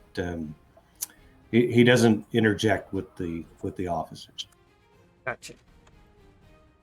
All right. So Ragnar, yeah, they're rudimentary at best. I mean, the pirates are a little bit more, but the pirates, it's more about, savagery as opposed to any actual skill. Yeah, it's more like I'm going to overthrow you by brute force as opposed to sword work. But the regular sailors that you have, both the ones from the Ebon Rose and the ones from the Sea Nymph, they know how to fight defensively. They know how to, like, when they're on a ship, they know how to, like, use the elements of the ship for, like, some cover, that sort of thing. Yeah. All right, so potentially better used as a defensive force if we get boarded as opposed to a boarding team. Correct. All right. I will report this just to the captain, just so he knows where our expertise is. Thank you, Ragnar.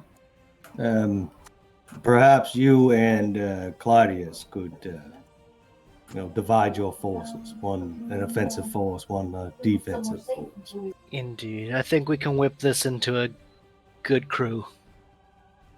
Well, they're your crew, around. your Marines at the very least. So make it happen. Yes, Captain.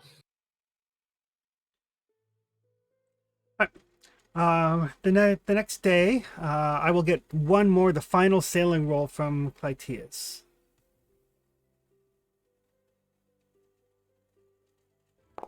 Also, too, Chris, in the meantime, I'm going to try to see if the ship has enough things to put together a good medical bag. Not really. You would need to purchase some supplies to kind of finish filling it out. You can get a good start on it. All right, sounds like that's something I'll be doing when we make port. All right. Smooth sailing. So smooth sailing. So yes, as you guys make your way towards Tortage, it's been better part of a week. It's been a journey. I need Caro to give me a difficulty 4 observation test late one night as he is asleep in his cabin.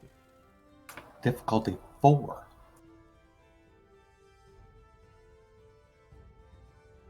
Let's spend a fortune on that.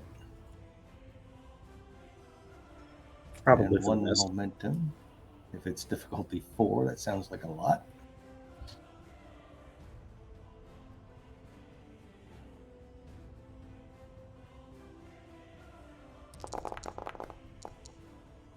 What's with the 20s? No way I can re-roll that without a talent, right? Correct. I didn't put the fortune in, so that would have been only 3. Okay.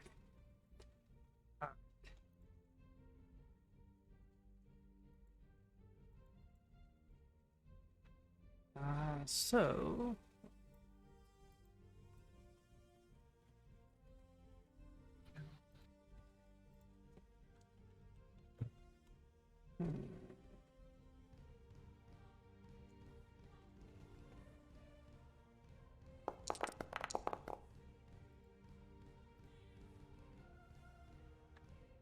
that's gonna be it.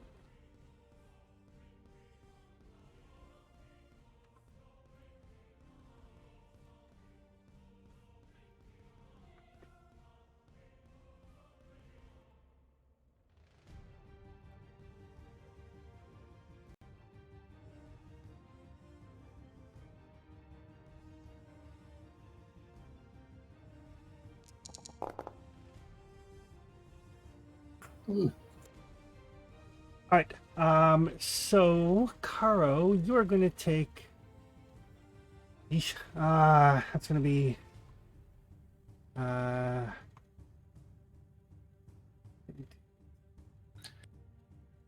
9, 11 damage to your right arm in the middle of the night.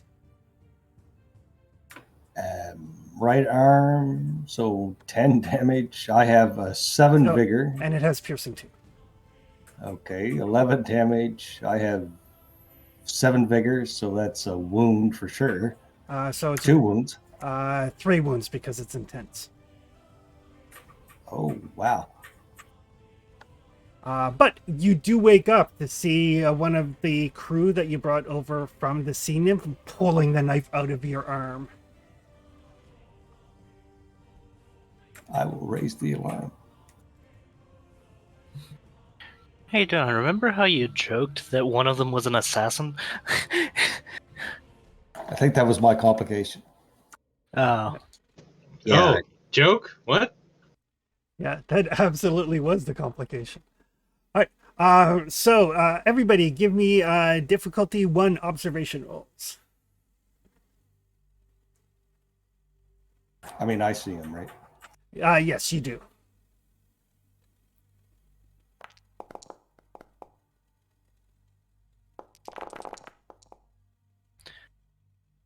I am so ready.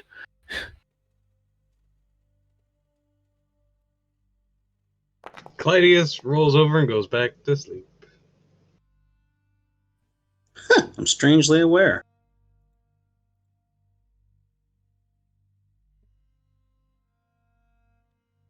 And just need an observation roll from Tibian. Clytius, Working on I think you... Don, do you have sharp senses? I do. Oh, yeah, I do. I can reroll one. Yep.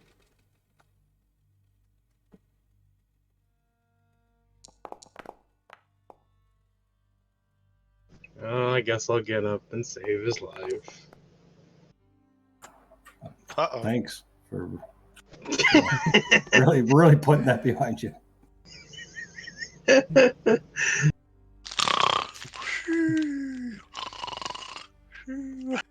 Although that The would- loyalty. I love it. All right. So everybody except for Tebian, you hear Karo scream out in pain. You guys are up. To the captain's cabin.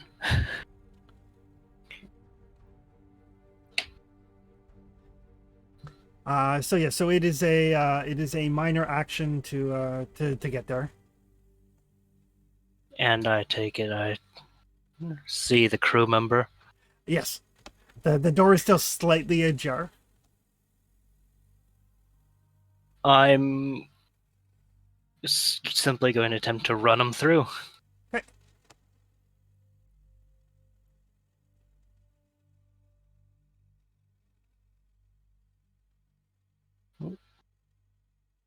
Attack. And I'm going to use the momentum that I generated. Because I really want this to hurt. Uh-huh. Right. So you do stab him, but good. Generate 1 momentum in the process. And I'm going to use that momentum to add an extra damage onto that. Okay.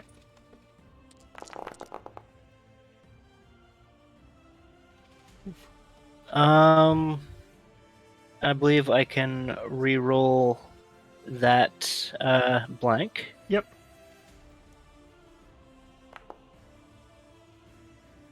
And I'm going to add, with Blood on Steel, going to add Vicious. All right. So Karo yells out in pain. Everybody kind of like leaps to their feet. Ragnar grabs his spear from his cot, and just kind of runs to the door and just like kind of like through the upper leg and at an upwards angle with like a jab, and kind of out, piercing the kidney in the process, dropping him instantly. But the spear does break in the process. No.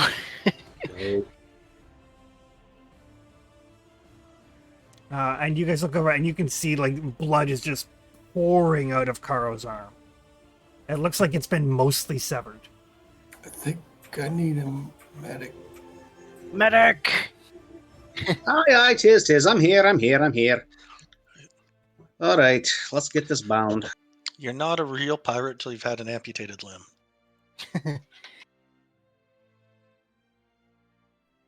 Yes, we'll get you a nice kind of fake arm with a hook. Yeah.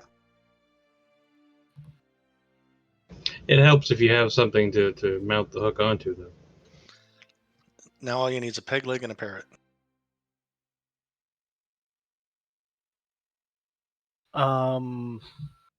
Meanwhile, I'd like to get the crew roused and lined up. Well, I have this newly dropped would-be assassin by the throat, and I'm pulling him outside to the deck. Okay.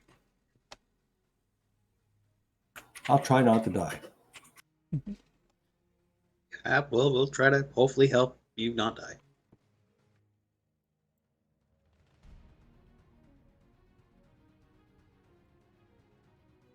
You got that, do you, Ragnar?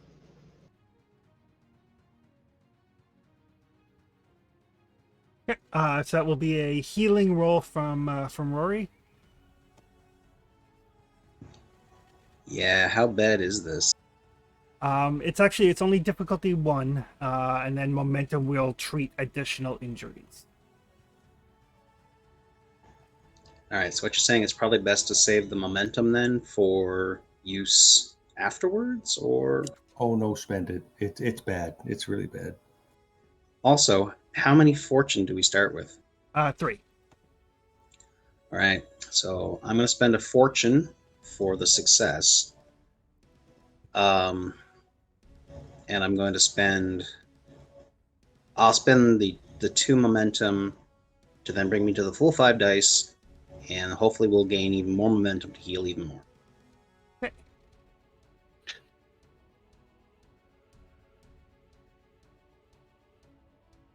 Just notice Chris spent Doom on that attack. I did. Such a meanie.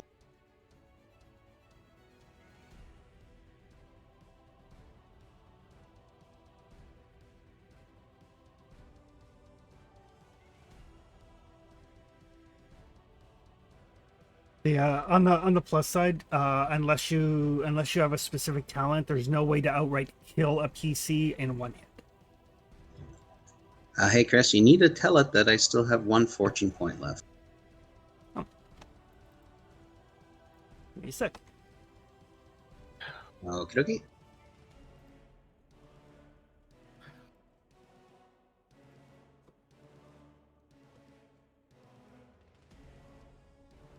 That should do it.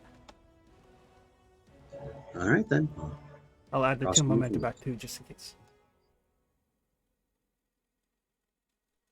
Yeah, it's still showing me 2 momentum, so that should be okay. I didn't realize it auto-tracked fortune points. Yeah. Yeah, it still told me it exceeds the amount that I have. Maybe I need to refresh something. Or roll the 3, and we can always add the 2 ones.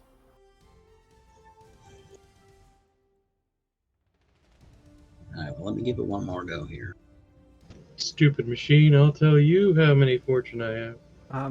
In the meantime, Ragnar, you can manage to get the crew. The crew are kind of like bleary-eyed. Excellent. I'm simply going to hold this would-be assassin up above my head. Said, "This rat made an attempt on the captain's life," and I'm gonna throw him down in front of them. I'm like, "Any others?" I'm going to re-roll the 19. And I'm getting up in everyone's face, Everybody's kind of looking, and So that will heal one harm or treat one harm, and then every momentum can treat another one. So you can treat all 3 and still have 1 momentum left. And that is what we will do. So as Ragnar is questioning the crew, Rory's like bandaging the captain, and it's bleeding a lot. Like there's major arteries in the arm, and it looks like that guy knew exactly what he was doing. Assassin. I mean, thankfully you didn't tell the crew about the super strong paralytic you had made.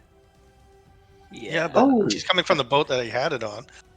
That's like a little secret between the 5 of us. Yeah, that's like inner circle knowledge. So as Ragnar is questioning the crew, everybody's like, no, knew he just signed on with us in Masantia for this trip. All right. None of us really knew him. And Give me another insight check if you like. yeah. Come on, scroll, please. There we go.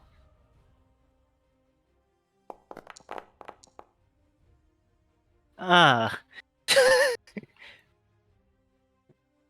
I will just take Doom. I can't think of a good complication at this moment.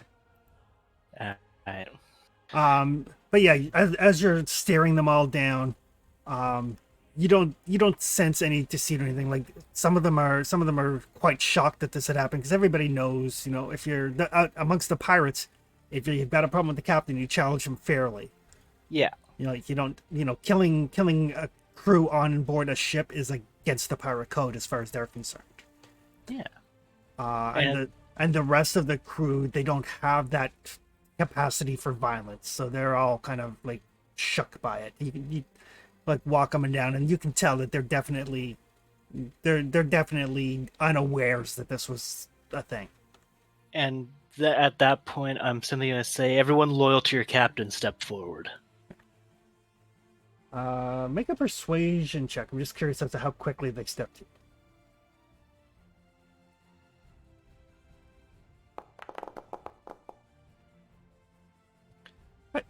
So yeah, they step to fairly quickly. I mean, they've been woken up in the middle of the night with a bunch of stuff going on, but nobody doesn't step forward. And at this point, I'm going to say, cut him up and feed him to the fish. The pirates will definitely do so. The rest of the crew looks at one another, is like, They get like a shattering stare from me at this point. we just throw him overboard. The fish will eat him anyway. I want it to be chummy. Right. So the pirates definitely will. Can Caro get up now? Yes. Yeah, For so God's he'll- sakes, don't be moving around too much. You might reopen your wounds. Doc. And if I I need to, I can appreciate actually your- use my steely glare ability. Oh, sadness. Ed Asner just passed away. Oh. Yeah, 91. Apparently, passed away peacefully from a lingering illness, but Like I pretty watched much it. Ragnar is making it known this will not be tolerated. And it will be dealt with very extremely.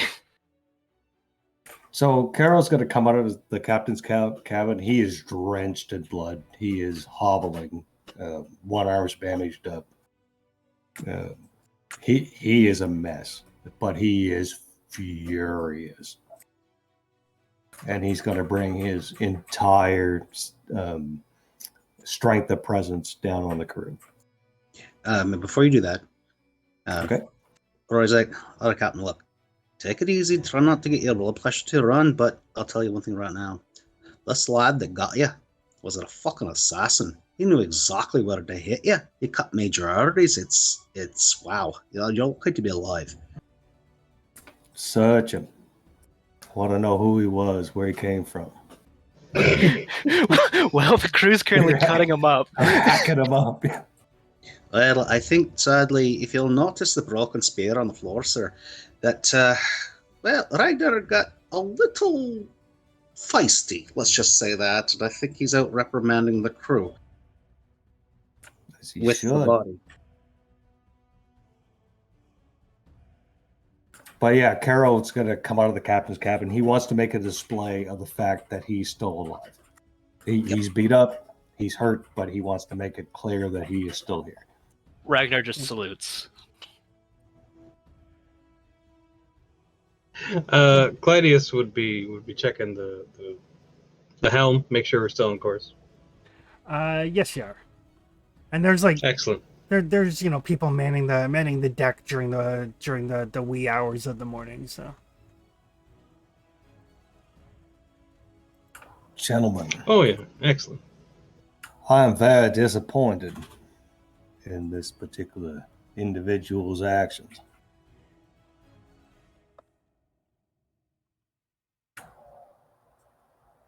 Who are you aware of who this man is?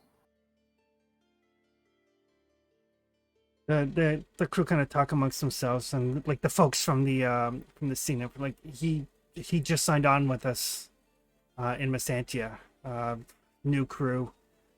And, there's some discussion as to what his name actually was. You get the feeling that he didn't interact with the crew a whole lot. Like they're not entirely sure what his name was. There are some captains that would blame your previous your man and the people that served with him altogether. That his crime should be punished upon your heads as well. Do you think that's something I need to do? No, sir. Do I need to post a guard outside my cabin to ensure that my safety is paramount, protected? Ragnar Or- smiles like widely at that. Or do I need to have Claudius and Ragnar have a conversation with each and every one of you? I will not allow this. Not on my ship. Not with my crew. If any one of you do not like your lot in life, I'll put you overboard this very second. Do you understand me? Yes, sir. And there's like, yes, sir. Yes, sir. Yes, sir.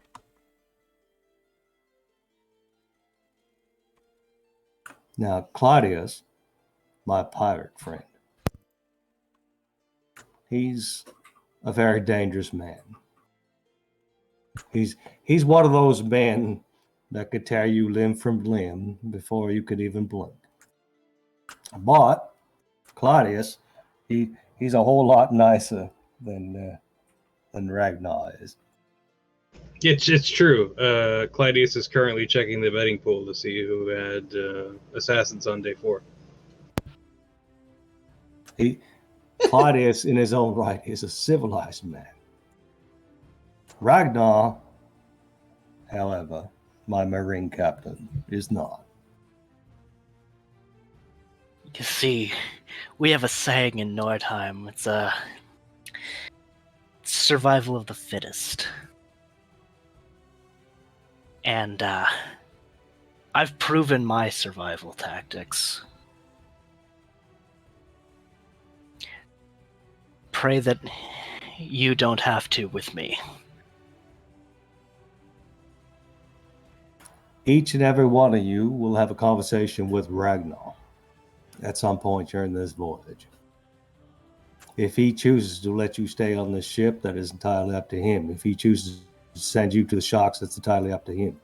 Your job as my crew is to make sure that me and mine are safe. You have failed.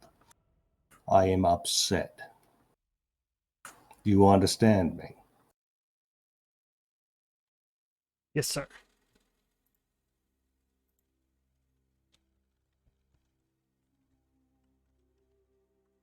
All right. Throw that overboard after you search it.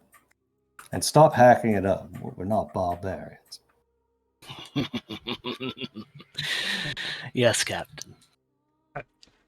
So whoever is dealing with the body can give me an observation check. Hopefully, Tibian. He's good at that. He's still Maybe it's asleep. still asleep. Fucking slacker. He's got like one arm dangling off the cot, just like. Shall rolled a I go 20. wake him, Captain? I might have rolled a complication. Observation test, was it? Yes.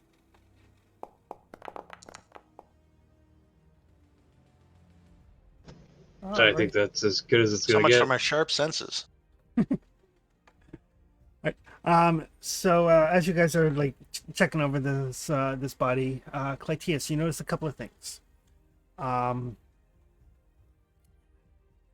They not only do they have the fairly like sharp knife that they obviously used on the captain, but it is a very distinct make.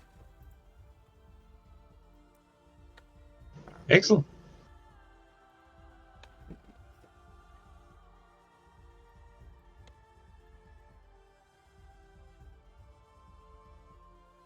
Captain, permission to keep that blade. I kind of lost eye gouger in this scuffle. Let's find out what it is first. Of course. It is a Zamoran knife. Aye, Wagner, I'm also pretty sure Debian could probably fix your staff. Your eye gouger. To be fair, it was also just a stick from the island. Well, it seemed to serve you well, laddie. I did name it. When somebody wakes him up, I'll plop it in his lap.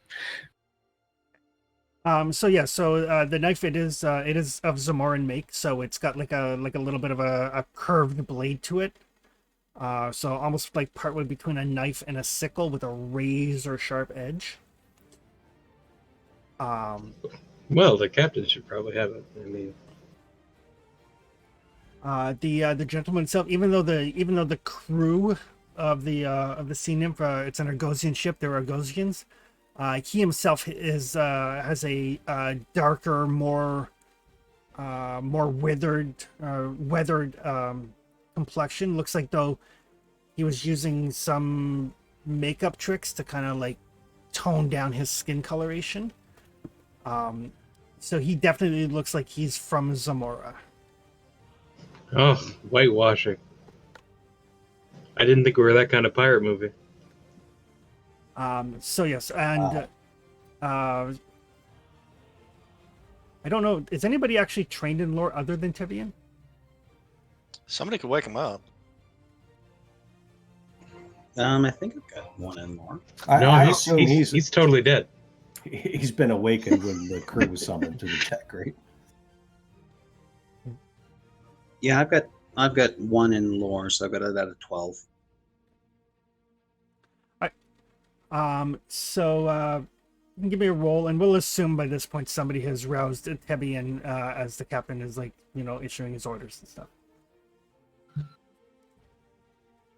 All right, well, I'll make a roll, lore roll.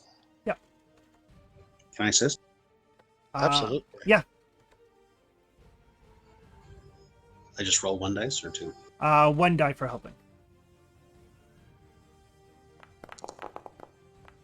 There we go. Nicely done. Well, especially because he lowers the difficulty by one.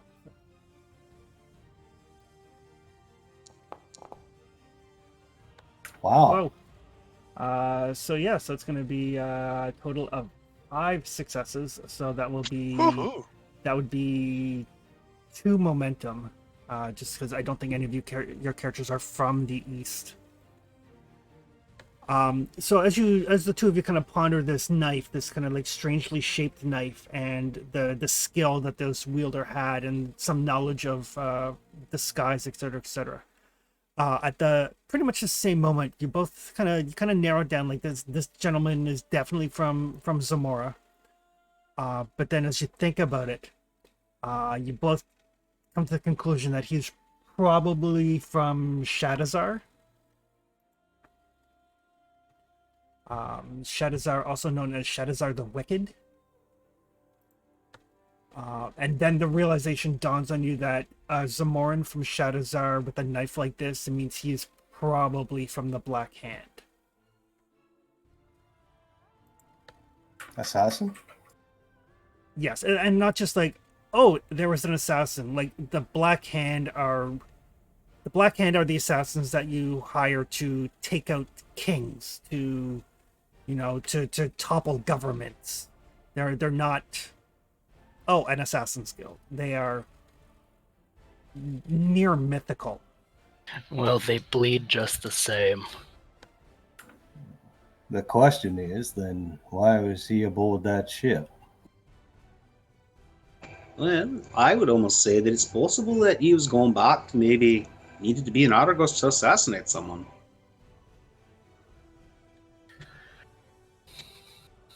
But he was on the ship when they left Argos. Maybe. I suppose you could ask where they were headed, maybe. Someone probably died in the port that they visited. All right. Let's check the ledges, find out where they were going. I want to know who this man is and why he was going there. And the rest of you, my very generous crew. This is a lesson. Right? You understand? Yeah. Don't stab a man unless you mean to kill him proper. Thank you, Claudius. You always have my back. If you have a problem with the captain, challenge him direct. All the pirates are like, aye.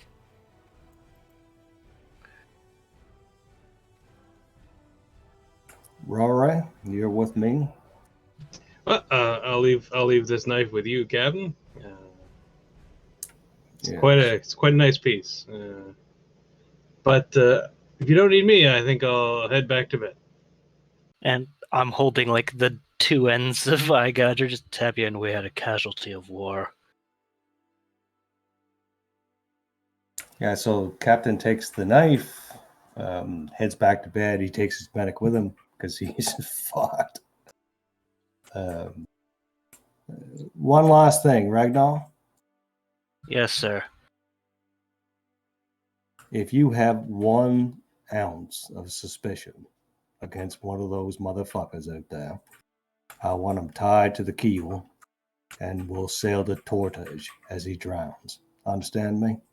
Yes, sir. And he just kind of like leaves like a wide grin across the whole crew, just, and then retires himself, just dismissed. And when we get back to Caro's chamber, I remove the bloody soaked sheets. If there is any replacement, I replace them. And Carol will collapse. He is messed up. Aye. All right, then. Try to get some sleep if you can. I'll go see if I can brew something up that might help with the pain.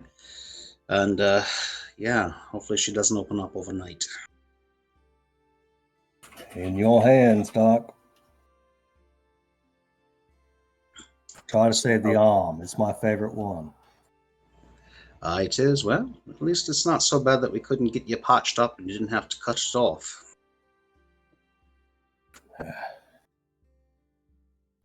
So I'm going to go back. I'm going to go back to the galley, see if I can find something that would be a nice sort of soothing, sleepy, make me feel, aspirin-y type, painkillery type tea. Chamomile tea. So Rory can brew up some chamomile to help the captain sleep. The rest of the night passes uneven. A hell of a complication. Exploit is no joke. It is not. So the next day, as you start to move into start to see clusters of very small jungle-covered islands. Some of them are, some of them are like you could spit across, but other ones are larger. You're definitely starting to get into the Barachan Islands now. At a certain point, though, the crew's like, we need to change the flag there, Captain. Get her flag up. So you take down the Argosian flag, you fly up something non-Argosian, because I don't know if you've got an actual flag made yet or not. Yeah, we have a black flag with a red kraken on it. All right. So roll that up. Tibian, since you are on watch, give me a observation roll. Okay.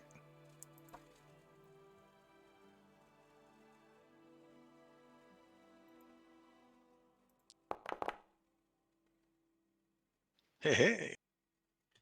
All right, difficulty of 2, perfect. So as you're making your way through some of these islands, some of them are smaller, some of them are larger, but you do see movement in some of them. And the crew, the pirate crew especially, because they're knowledgeable of these lands, will let everybody know that some of these islands are inhabited by cannibals, some of them by other violent natives. There's rumors that some of the larger islands, they kind of point off to an island in the distance, and you can vaguely see what could be a mountain or could be a pyramid. You're not sure at the distance. So some of the islands are said to be inhabited by serpent men. So if you need to stop at any of these islands, definitely keep a watch. We know where we're going, though, right? Like Claudius and I do. Yes. Anybody who is specifically a pirate and knows how to get to Tortage. But the pirates will let you know that basically because of all of these islands and the somewhat violent inhabitants thereof, fleets have tried. Argos and Zangara both have sent fleets to try to root out Tortage and have never succeeded. Because if you get too close to these islands, some of the natives will just pepper your ships with fire arrows. All right, Claudius, you know the way.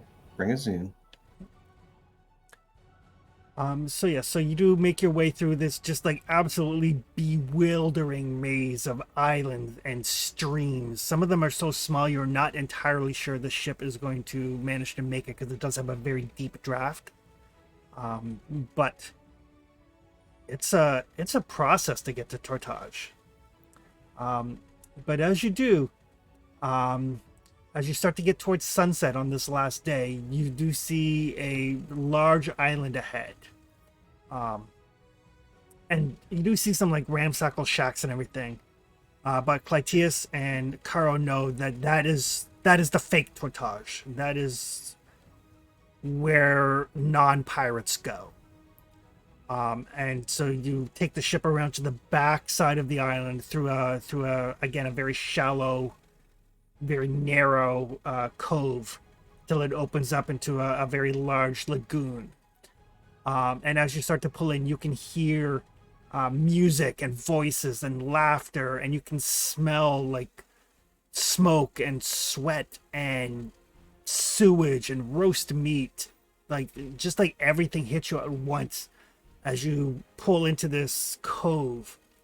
And there are beaches with small boats, and there are docks with larger boats, and there are probably hundreds of people around bonfires and amongst tents and amongst lean-tos, all of which just kind of leads up into maybe 20 or so kind of ramshackle buildings that make up the main part of Tortage.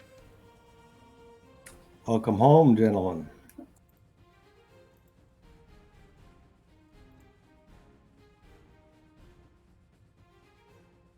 Good.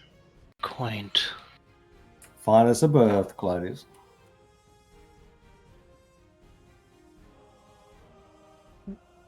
And as you guys pull into Tortage, we will have a quick break because I need to go to the bathroom. All That's right. a great idea. Sounds like a thing. Sounds good.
Alrighty, so the city settlement, whatever you want to call it, of Tortage is before you. You can find a place to dock, not a problem at all.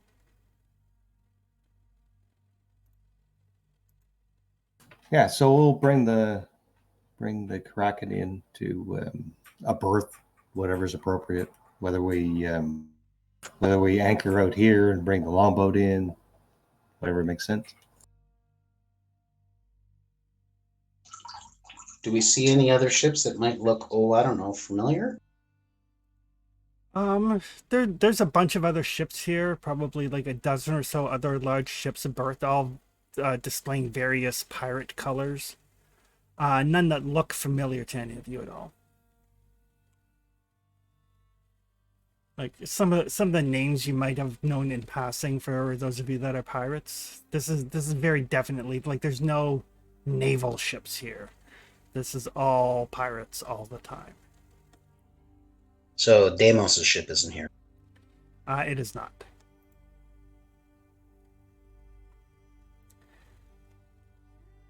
So as you kind of step afoot, there are numerous people, all of whom are, filthy and just like, that stench that emanates off of somebody who's been drinking for a long while in a tropical environment.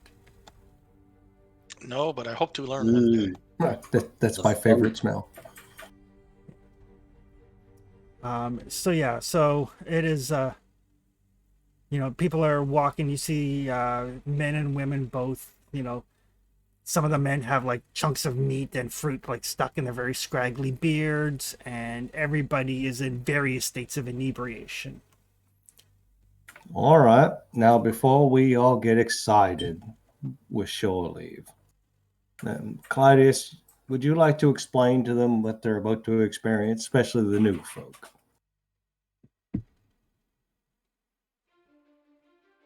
If somebody stabs you, stab them back. Don't let anybody stab you. Yes, there is absolutely no law here.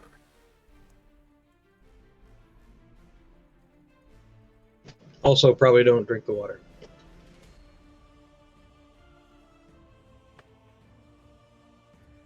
So yes, the probably like there are 3 taverns here. There's the Bucket of Guts, there's the Shark's Tooth, and the Mermaid. There's a handful of brothels. There's a place to get lodging. There is a merchant. There's warehouses if you want to store any goods.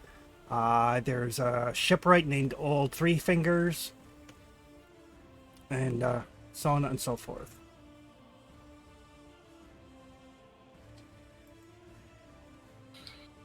I'd be disappointed if he had any other name.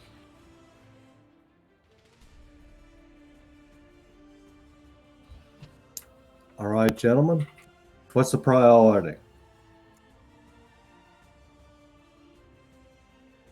Let's figure out where Deimos went. We got some cargo to move if we want to pay the crew. Aye. Yeah, I think paying the crew is the first. Yeah. I'd like to see this thing on before we leave if we can manage it. Aye. That's probably a good thing. I need to get a few things for myself as well.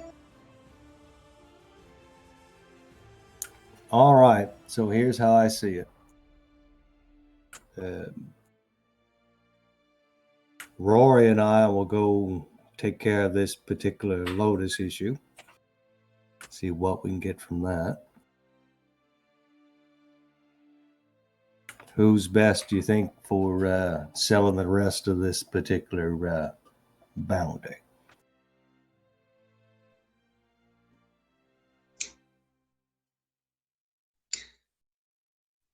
Yeah, hard to say, Captain. But Tibby might be good at it. It's hard to say. Clytus, maybe? No, my persuade is 9. So it is actually society or thievery to sell illicit goods. Carol has a very high society. Then it's your go, I think. Mine's 8. Oh, Yeah, I got 5 ranks in it, so yeah. Yeah. Let's You're probably the let- best of these, man. let's sell some stuff first. It's a good And reason we'll to go sail from under there. this captain. That's right. The Viking is not very societal. So I'm assuming that by this time we probably would have an inventory list of what everything was in the ship. Yeah, so yeah, basically you've got goods to sell. There's statuary, there's hides, there's silks, metals. So yeah, it's essentially it's just trade goods. It has a value. How well Caro rolls will determine what kind of price you get on it. Awesome sauce. So that should probably be the first order of business, is to get the regular mundane goods taken care of and offloaded, and then shares can be doled out to the crew. Gotta have fun, yada yada yada. Sounds good to me. I think Clytius will probably stay with the ship unless anybody needs him. Bring me back a bottle of rum. Claudius staying on the ship as first mate is a great idea. I think we should bring Ragnar with us too, Caro. Ragnar's coming with the captain. Yeah. If Claudius is For a staying, then show I'm of taking muscle. Ragnar. But if nothing else, we can hold him up if he collapses from blood loss. So basically, the way this is going to work is we're going to essentially go into the carousing phase, which is a part of the Conan games, Here we go. in which you can choose to do things. You can choose to like look for rumors. You can choose to get new gear. You can choose to sell stuff that you have. You can choose to meet people that might have work for you. You can choose to build up your reputation. You can choose to actually heal wounds as opposed to just having them treated. And more importantly, after you guys get some gold from selling your stuff, everybody will have to pay their upkeep. First time with the upkeep. Yeah. And when you pay your upkeep, that like replenishes your ammo. It fixes any gear that's not destroyed. It replenishes your ingredients for your alchemy kit, all of that sort of thing. Food. But in order to do any of that, you guys are going to need some gold. So I will need Caro to give me either society or thievery. Society for sure. And I'm going to spend our last momentum on that. Because we're Sounds good. probably going to get more from it. I'd like to hope. I'm scared to hit the button.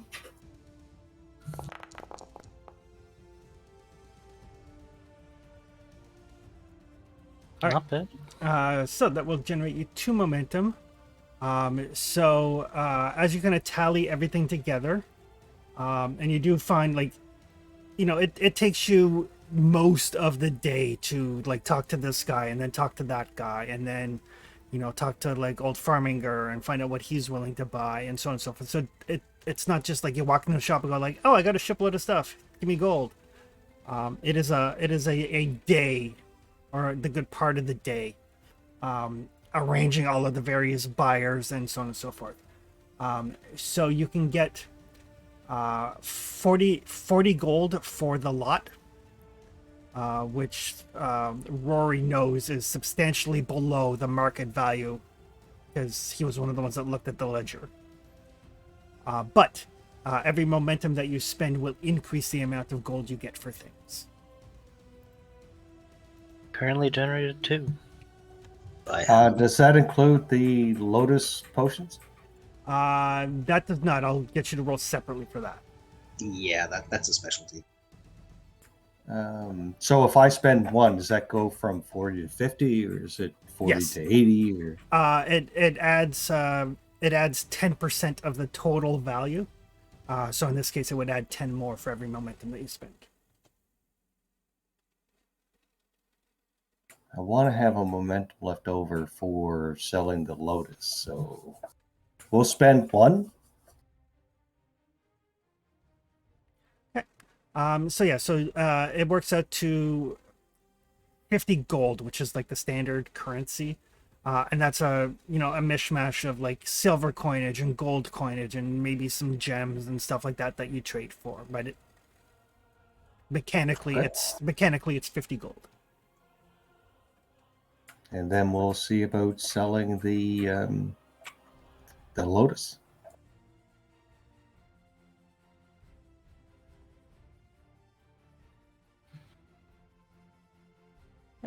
And again, that would be society or thievery. Oh, society. And we should have 1 momentum, I think, right now. Yep. And I'll spend 1.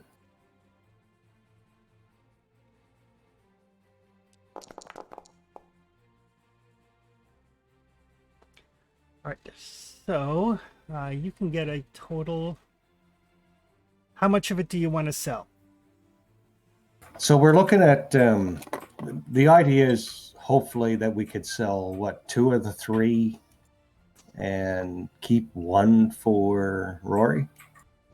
That would be my hope. Yes. So yeah, so everybody that you talk to kind of oohs and ahs over this. There is a lot of like, I'd love to buy it. I Can't afford it. can't afford it. But you do manage to get, for the 2 doses, you do manage to get another 20 gold. So Caro's got Society 5. He is very good at doing this. So 20 gold, does that make sense? Or is that... 20 gold means these 2 doses of poison are almost enough to buy a galley. Oh, okay. That's a lot. And if I drop the 2 momentum, I can get that to 24? You would be able to get that to 30. 30. So 80 total. Sounds good. That's for the 2 doses, because I want Rory to have 1. Yep. That's good, boys, right? We might need it for something later. Oh, yeah. You never know. All right, so the captain's in his element. He's doing what captains do. Great. Now let's go get you properly fixed up. Yes, I'd appreciate that. All right. So we're gonna go look for a doctory type thing. I'm just figuring out how much a share would be worth. So it's half shares for new guys, 1 share for crew, 1.5 for everyone, and 2 for the captain, I think. Something like that. So that would be 18.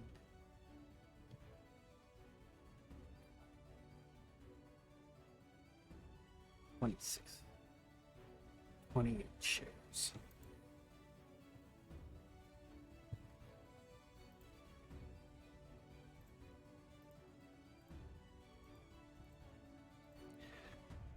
So that would make a share would be, looks like a share would be around, like, let's say 4 gold, somewhere around there. How many guys do we have? You have 3 from the Evan Rose plus the captain and Katrina for 5. You've got 9 from the Windblade, and then you've got 4 from the Sea Nymph, so that's 18, and then Grim makes 20. So yeah, 4 gold apiece. Or 4 gold per share, so then you can figure out who gets a half share and stuff. So per share, it's going to go out like this. It's going to be new crew, which will be the non-pirates, will get half a share. Pirates get a share. The officers, being the PCs and Grim, will get a share and a half. And Captain will get 2. So that would work out to 6 gold each, and then 8 for the captain.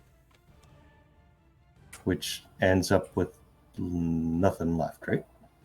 As far as I know. Perfect.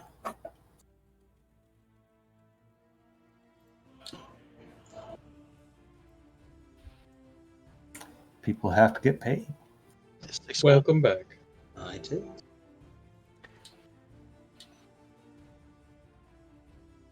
Alrighty. So now that you guys have some gold in your pocket, you do need to pay your upkeep, which is 3 plus your social standing minus your renown. 3 plus 3 minus your social standing. 3 plus your social standing minus renown. Okay. So 3 for me. So I'm paying 4. Wait a minute.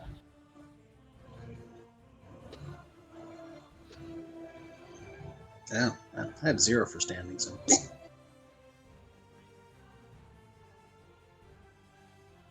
I'm looking where those things are. All right. So for Clytius, it would be 4 gold. Yep, already got it. Karo would be 4.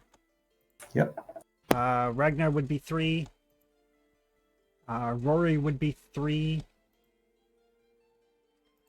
And Tebian would be 3. So I have 3 gold left. Okay. And that's, basically, so that repairs all of your gear. It replenishes your arrows. It fixes Ragnar's spear. All of that stuff is all included into upkeep. Although while we're here, I do wish to find another broadsword. If I can. Right. For Karo, actual wound treatment costs you 1 gold per wound. I'd like to spend 3 gold. And that's the same for anybody else that currently has any wounds or trauma that are only treated.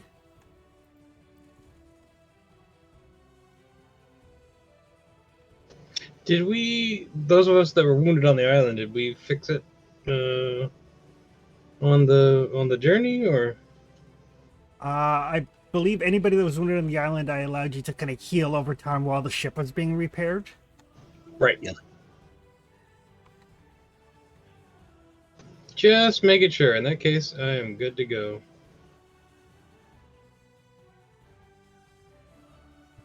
I will spend some gold and time at the healers.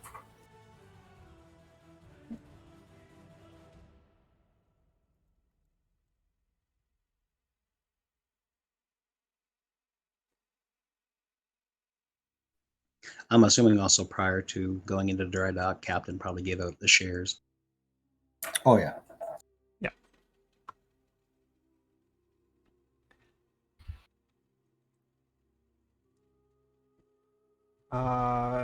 So, you do have some options as to how you'd like to spend the time. The captain's going to be at least 3 days healing up, so you're going to be in Tortage for at least 3 days. So you can decide whether you want to pick up some new gear, whether you want to do some gambling, whether you want to look for some rumors, whether you want to look for information on Deimos, whether you want to hire new crew, whether you want to spread some money to see if you can up your renown, which would lower your upkeep for future times. I'm thinking we've been at sea for a long time. I would like some fresh cooked food that's not salted. I would like some alcohol. I would like some music, and I would like some women. Yep. Pretty much in that order. Yep, that's all part of your upkeep. Spectacular. And then on day 2, I'll reconsider. Okay. I'm going to track down. I want to get like a couple nice medicine bags made up, so that way we can have better medical capability, because I do better with a medicine bag.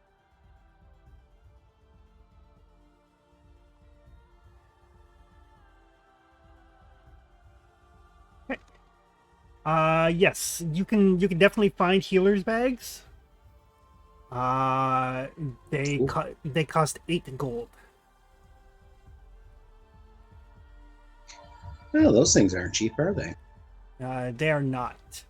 And that's a kit, so that will give you what are called resources. Plus, it'll allow you to make the rolls slightly easier. And it wouldn't be one of these things that if I get it, it does replenish with upkeep. It does, yes. Well, that sounds like 8 gold invested. So I currently have 12 golds, 8 to get a proper medical bag.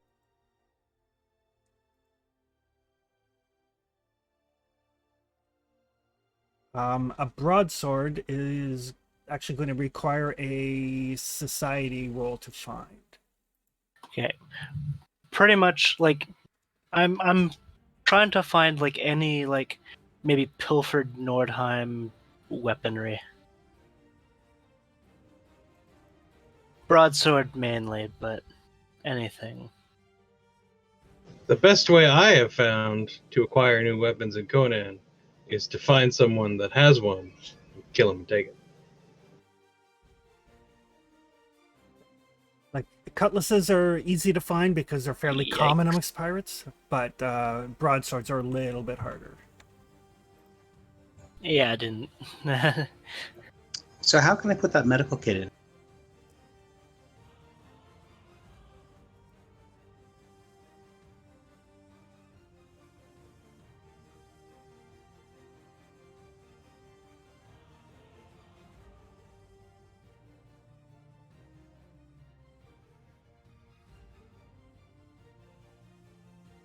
There you go. I added the healer's bag. Oh, thank you. Is there anything in this technology Actually, that resembles a telescope or a looking glass or some sort of thing that I can help me with my observation checks in the catwalk? You can find.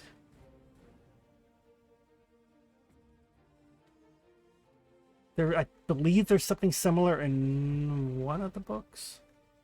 Am I able to spend fortune points to make this easier? Or... Absolutely, you can. Cool, because I haven't spent any yet. Sounds like a good time to. Yeah. I mean, I burned out mine. So yes, you can find a spyglass, either a small one or a great one. And is a great one portable that I can carry up to the crow's nest?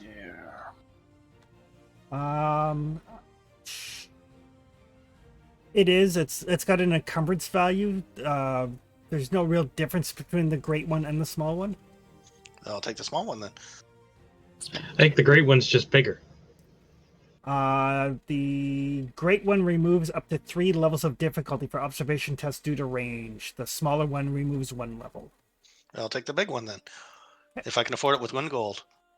It is 5 gold. How much is the small one? 3 gold. I'm not buying either one of them unless I can expense it to the captain. There is the opportunity for what is called opportunistic thievery if you would like to try to earn some coin that way. No, thank you. I will. I'll spend the 5 gold for the big one. 5 gold for the big one. For the asset to the ship. Okay. All right, I'll contribute a gold to that. I just say I spend 2 fortune points for this. You just need to spend 1. It's only a difficulty of 1 on the society test. Then I'll do that. I want my broadsword. Okay. So yeah, you can find old Farminger's got a broadsword kicking around. I would like that. Don't get much call for them. A lot of people don't find them a little unwieldy for shipboard, but you look like a big lad. You look like you can handle it. It's what I grew up with. I was using one of these at the age of 9. I see.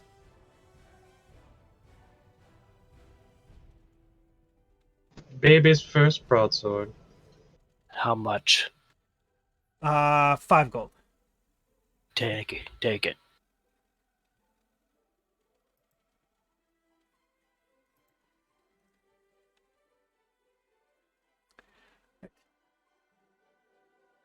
So is there anything else anybody wanted to pick up trade-wise?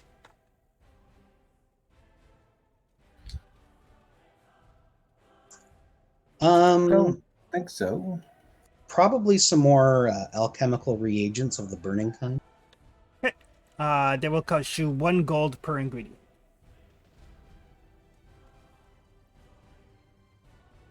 These things are not cheap.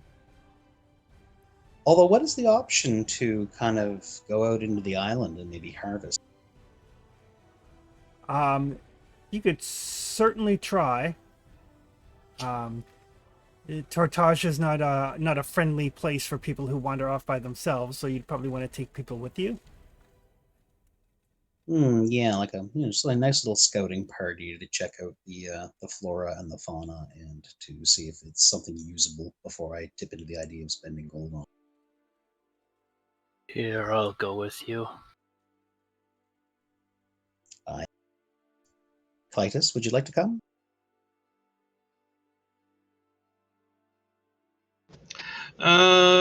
Sure. If yeah, we're doing it during shore leave time. Sure, why not? Absolutely. Little daytime jaunt in the woods, see what we can find.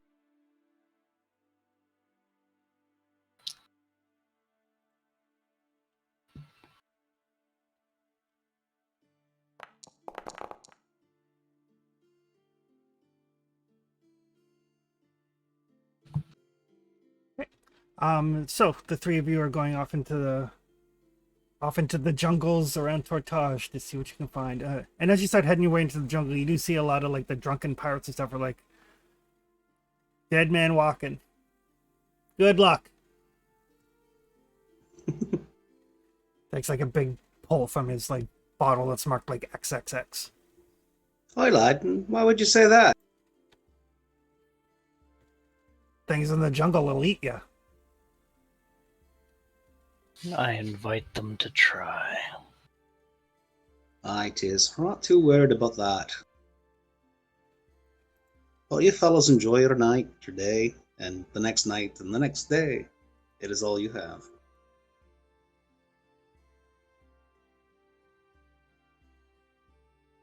Right. So the three people in the outgoing party, somebody can give me a survival check with the other two people helping.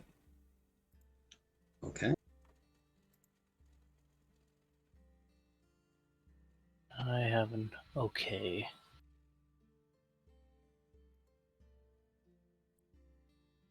I Who have wants to survival. win? Yeah, I have survival at 9, but I've I've also 10. got a bonus thing. I have 10 with no bonus. Mine's 12.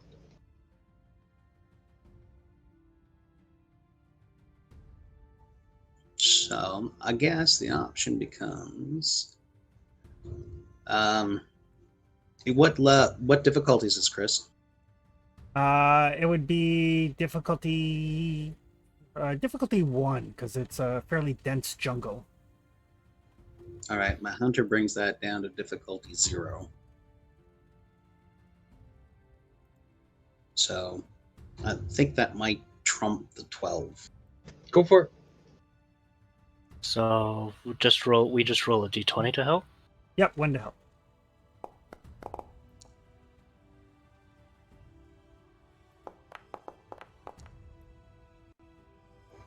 Ooh, look at that. All right, so I'll roll my dice.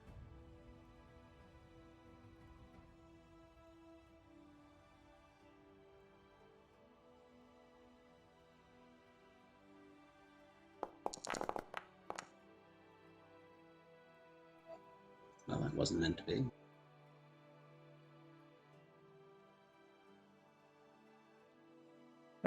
So However, it's difficulty 0, and there was a successful help, right? yes, there was. The nice thing about the difficulty 0 tests. I got 2, if that helps. All right. So yeah, so you guys make your way into the jungle, and like the area around the cove where the settlement of Portage is it's cleared, but it very rapidly becomes thick and dense jungle. But you do, as you're making your way through, you do find some things that could be probably fermented down and distilled down, given a little bit of time, into a highly volatile alcohol. Excellent. That does seem to be my calling card. Uh,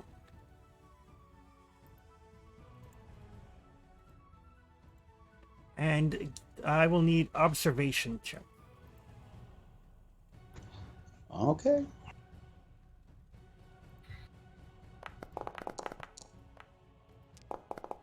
Look at that.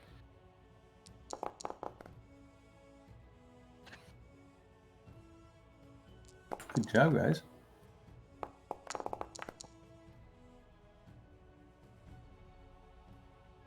Momentum.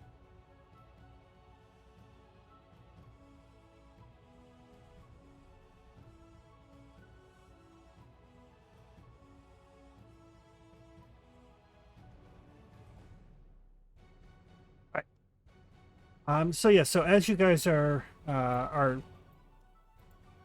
picking these berries and stuff, that Rory is like, oh, these'll work fine. Mind the gorillas. No more monkeys. It's the monkeys. Hey, with the monkeys.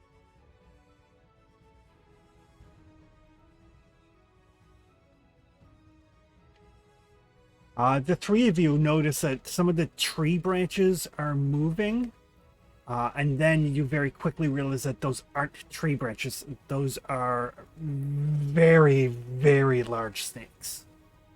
Why did it have to be snakes? Ooh, I got a recipe for snake. It's always snakes. Yeah, these things are like they're a good like 2 feet in diameter, and the parts of them that you can see, because the rest of them are like wrapped around the trees to kind of hold themselves in place. So the parts that are kind of like snaking down towards you are easily 7, 8, 10 feet long. So going into combat, did we get any momentum in the pool? You did. You got a total of 4. Sweet. Excellent.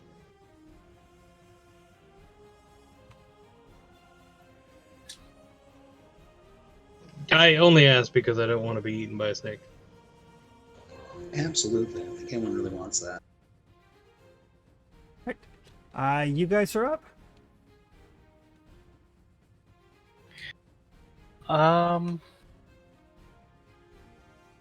Snakes.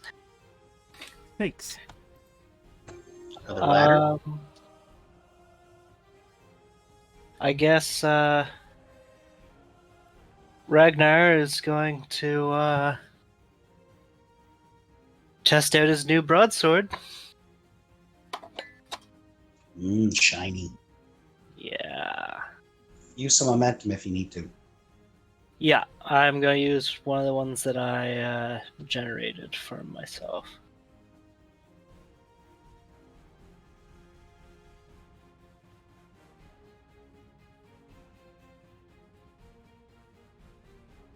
Roll. Ooh. Nicely done.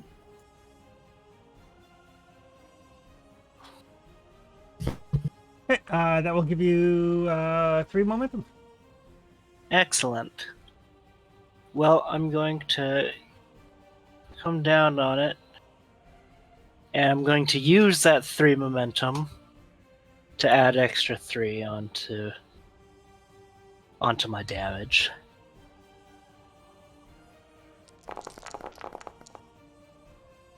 I'm going to re-roll this not this blank.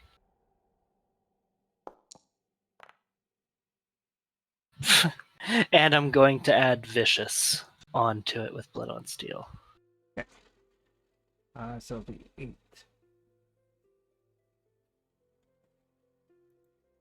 with the additional 3 from momentum. If that hasn't already been Okay. given. So yeah, so as the snake is like kind of coming down on you, you like just wheel around and just like decapitate it with your broadsword. We have large reptiles. I don't like them. Yeah, that's fair. I'll see if I can get this one. I'll spend 1 momentum for 2 dice.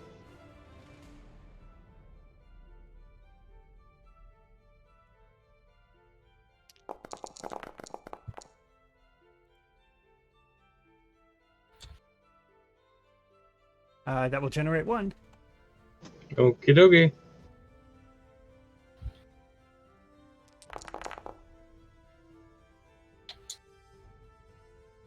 Reroll 2 of those. Nice. So that puts it up to 9 damage with Vicious, I think. 1, 2, 3, 4, 5, 6, 7, 8, 9. Yep, 9. Right, so yeah, you swing around with your cutlass and you cut deep into this thing, but not quite deep enough.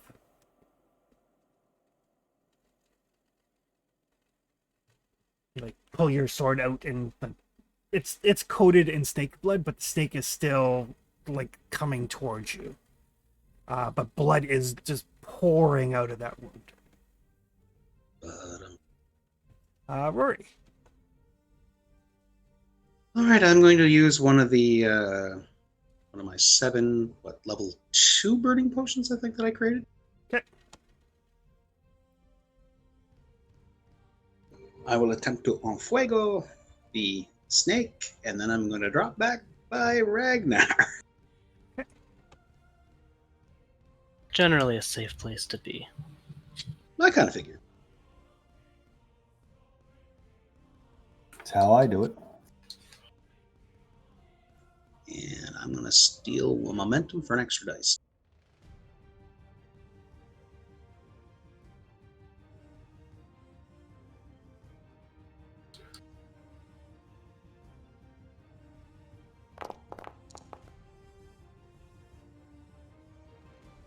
I'm going to re-roll that 19. Okay.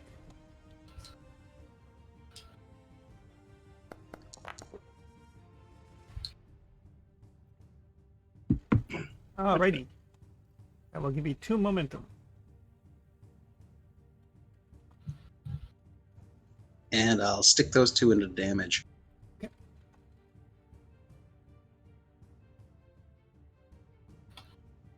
So how many D do I roll for the damage? This is a level 2. Yep.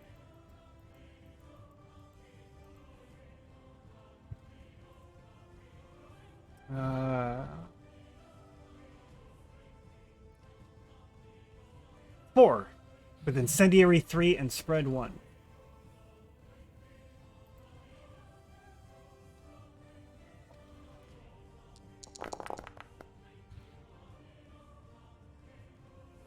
So that's only going to be 2 damage, but it is going to catch on fire because you rolled an effect.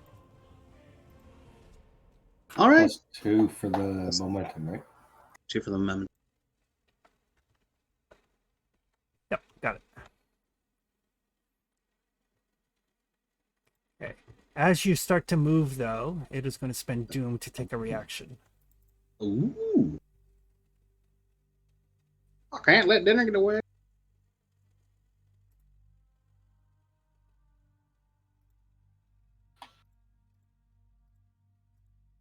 Is it still alive? Yep. So that is it is going to try to envelop you.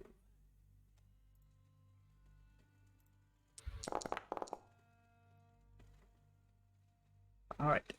So that is going to be 1 damage to your torso. Mm-hmm. But because it rolled an effect, you are grappled. That's bad. Yep.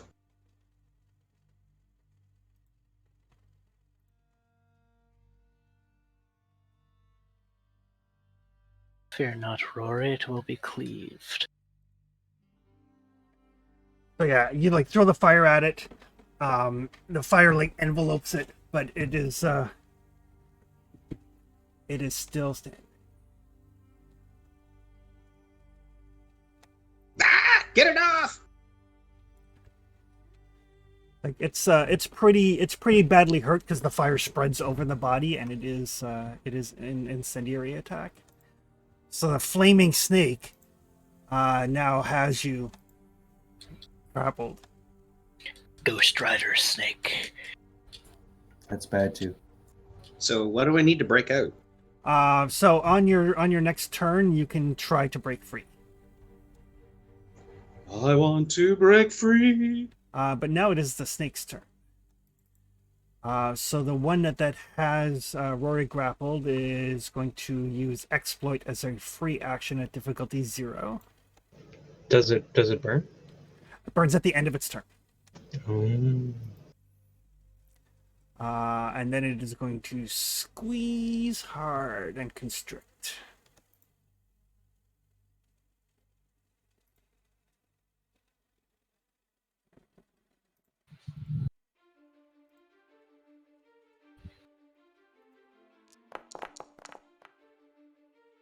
Hey! Whoa!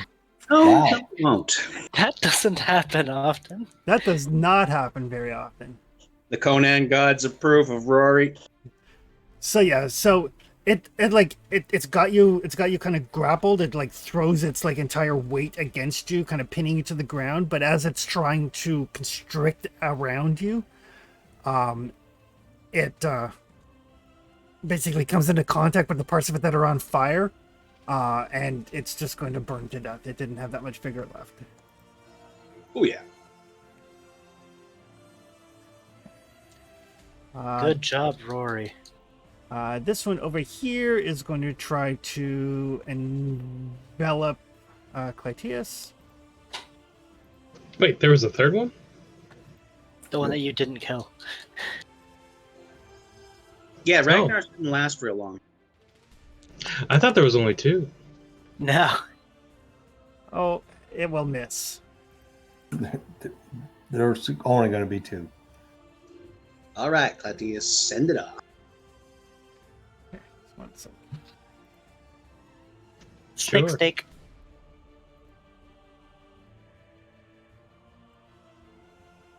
I'll spend 1 momentum for 2 dice.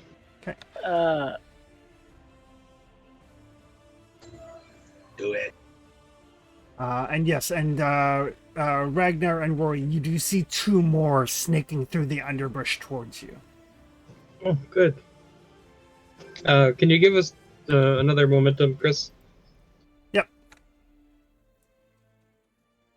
Uh-huh. That seems to be problematic. Well, the good news is TP and I are enjoying the ladies of ill repute in Tortage. All right. Okay. Cavort, cavort, cavort, cavort. So that'll give you 2 momentum. Awesome. I'll roll regular damage on it. Hopefully that'll be enough.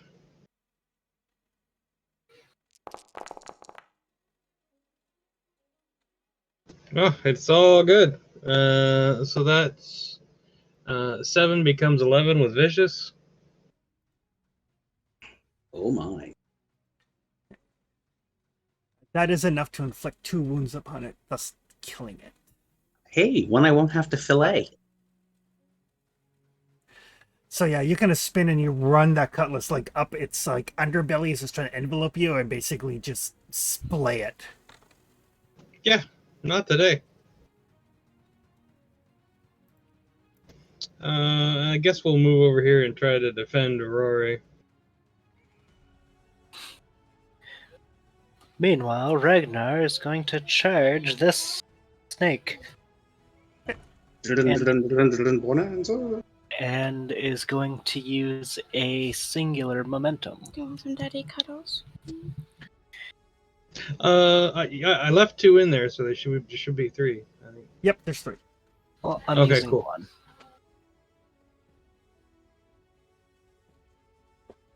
Gotcha, baby.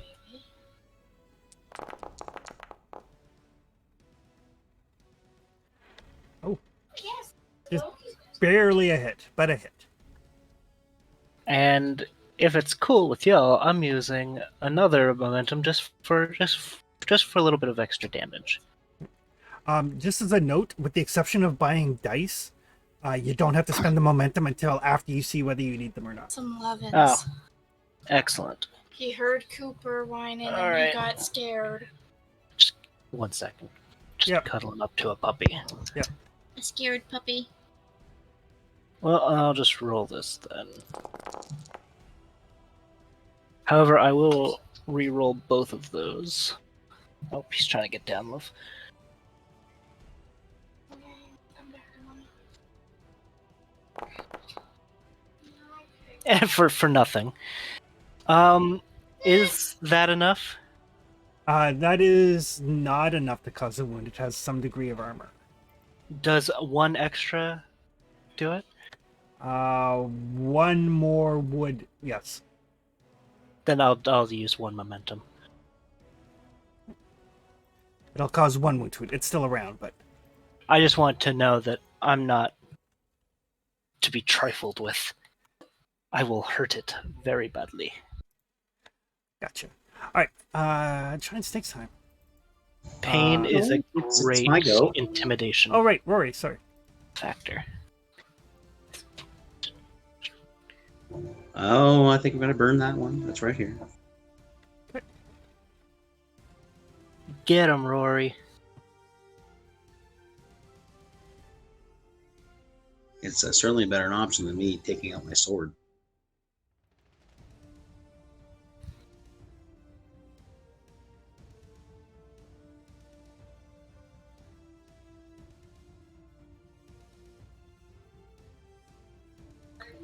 And I'm gonna take a momentum.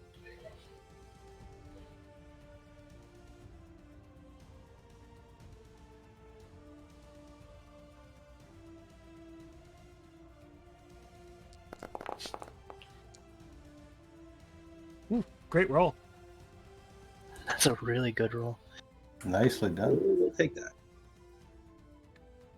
So that will be 3 momentum and some damage on the snake.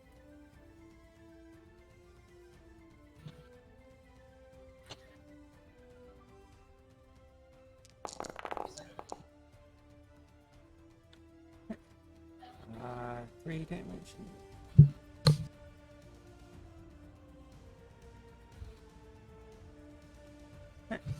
Again, it doesn't look terribly effective, but it is on fire and will burn at the end of its turn. Excellent. Okay.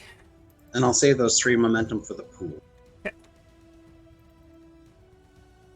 This snake is going to try to envelope Ragnar. We should be at 4. Thank you. Welcome.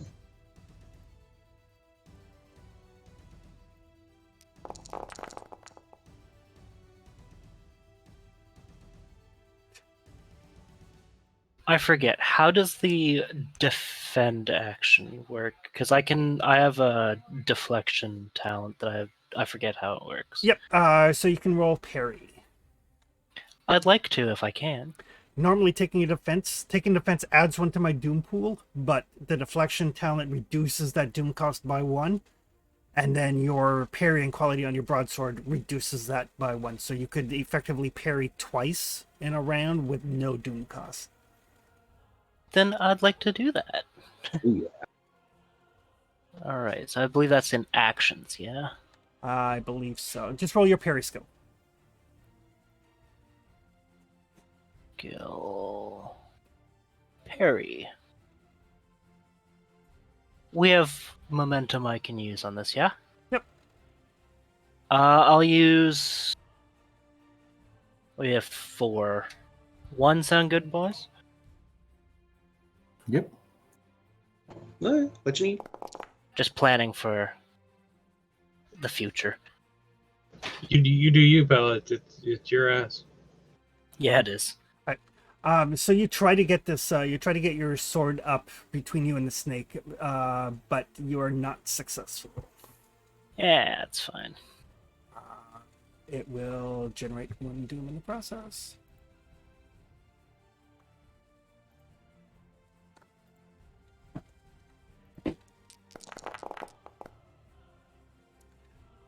So it will be 5 damage to your right arm, and you are grappled.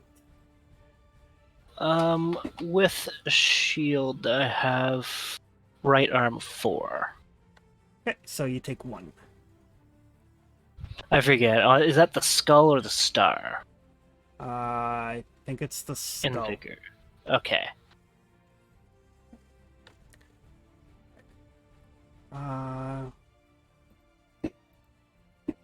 It will spend 2 doom for a swift action. Of course it will. Ooh, burning him out of doom. Yeah.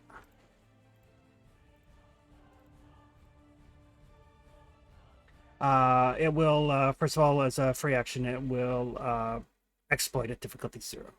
Yeah.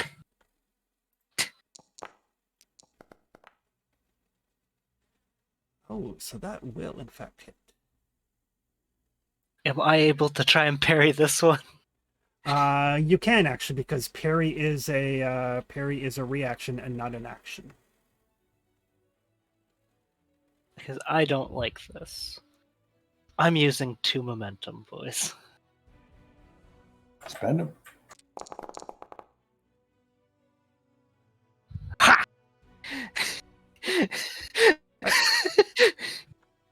So yeah, so you manage to kind of get your sword in between you and it as it's like squeezing you in its coils. But it does not do any damage to you. Yeah, once it figures out that squeezing was cutting it. The other one up here. You scaled demon, you will not claim my soul today. It is going to try to. It will try to bite at Lytius.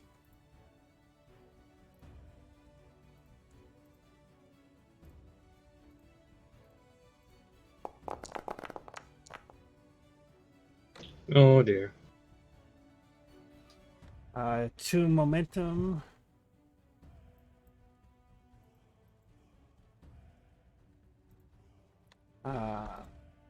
Well, We technically have also 2 momentum in our pool.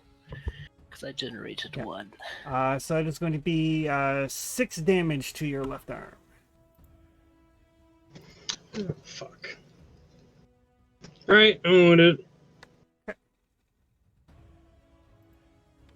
Back around to the top. So yeah, this thing, like, you kind of like get ready for it to try to like wrap its curls around you, and instead it lunges out with these fangs, sinks them right into your left shoulder, and just like tears out a chunk of flesh. It does not seem to be venomous though. That's good. Usually constrictors aren't. Oh, and at the end of its turn, it takes some burning damage. Is that set, or is that something that rolls every time? It rolls every time.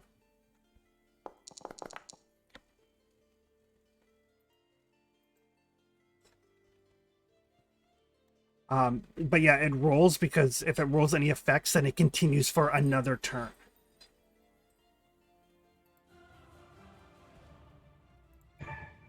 Cool. And they stack as well, just like persistent does. Being on fire for a prolonged period of time is bad. Back around to you guys. I'd like to finish off the snake that has me in its grasp. Do it. So because you are grappled, you can only try to escape. Oh, well then I'll try to do that. What do I need to roll for that? So you can make an acrobatics or athletics roll. Difficulty is equal to the number of effects I rolled, so which is 2. Okay, I'll roll athletics because I'm better at that. D2, okay. I'll use a momentum. Because I want to get out. Oh, of course. Oh, Right? Right? So yeah, so you're struggling, and the snake has you wrapped around, and in the struggle, you kind of drop your sword at your feet. Ah.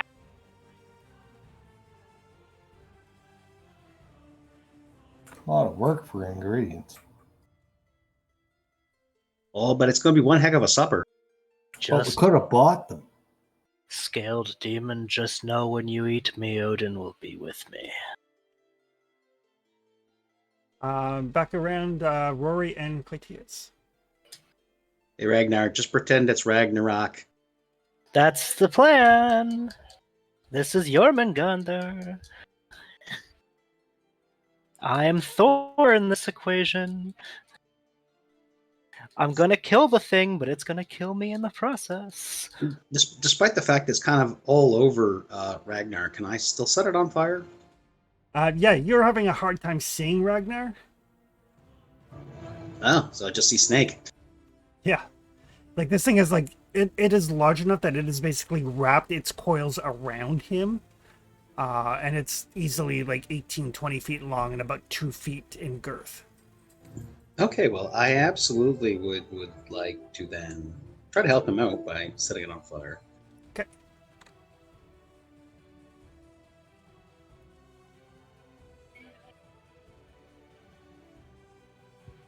And I'm going to use the one momentum we have in the pool.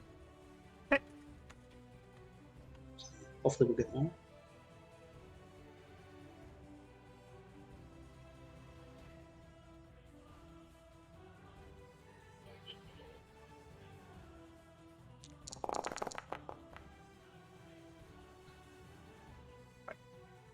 Yeah, so you're gonna launch this this fiery concoction across, breaks all over the snake. Go ahead and roll your damage. You have 3 momentum. Actually, I'm going to re-roll the 16. Okay.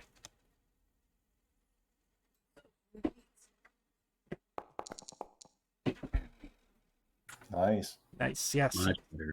So 4 momentum. That is beautiful. Okay, and I'm going to roll my damage.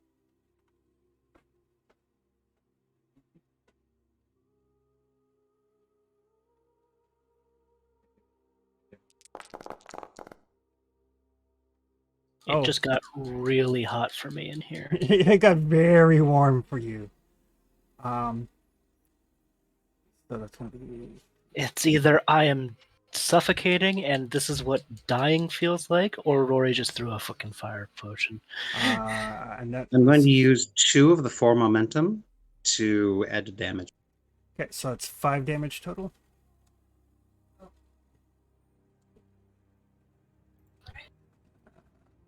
And some effects, right? 5 damage, and then it spreads 3 times. So.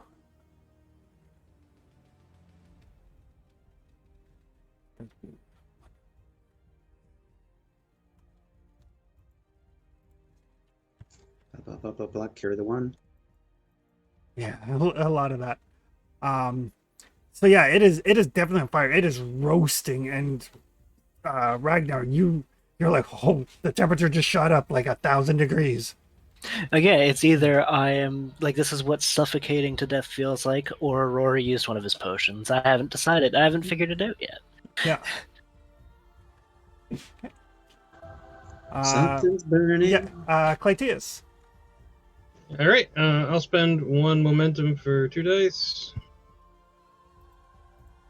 Yeah, I'll put some momentum in the pool there.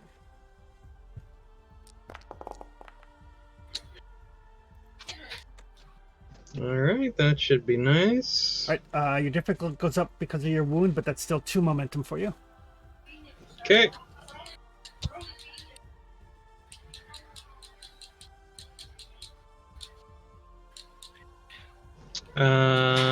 I'll spend 2 of those for extra damage. The 2 I just generated. Gotcha.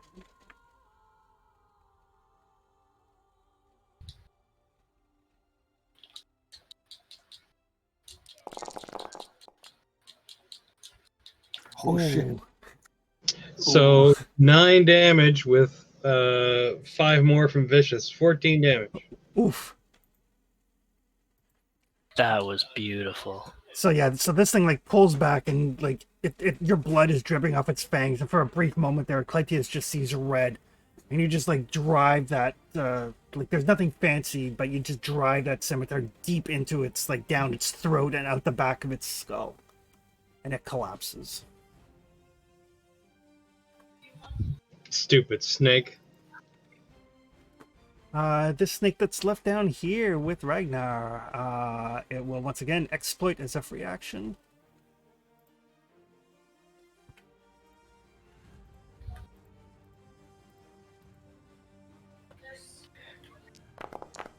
Whoever said that snakes aren't very popular in my culture?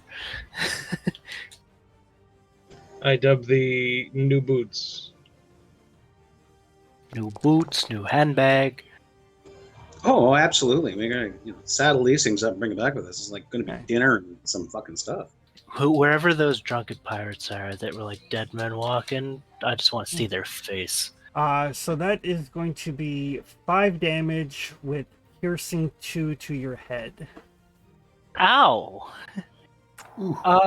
I have that. I still have like a 4 with a shield. So you will take 3 damage to the head. Not a wound. That's good. More importantly, not 2 wounds, because unforgiving. Yeah. Yeah. And at the end of its turn,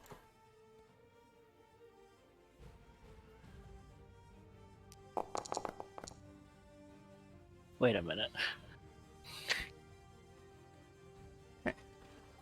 so the end of its turn, it stops moving. Now it is just a big burning pile of snake.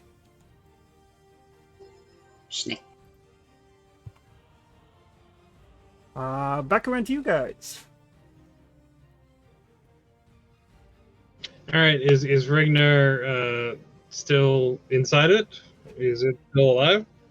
It's not still alive. He is still inside it until he gets out from under it. I'd like to do that. At least try to do that. Difficulty 2, athletics or acrobatics. I will assist. All right. I'm also going to use that last momentum. Because I just want to get out. Please help me.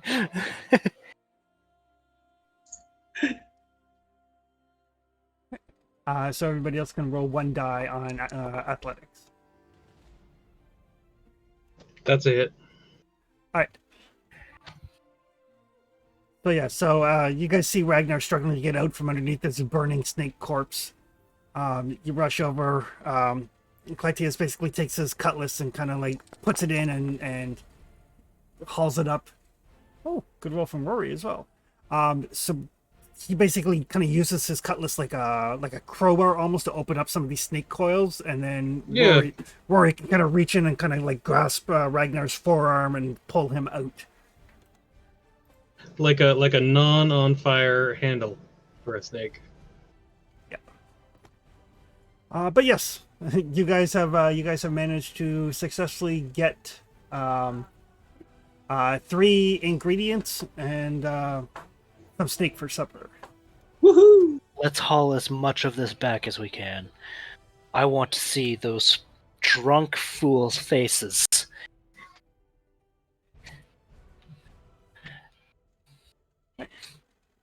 Meanwhile, back in Tortage,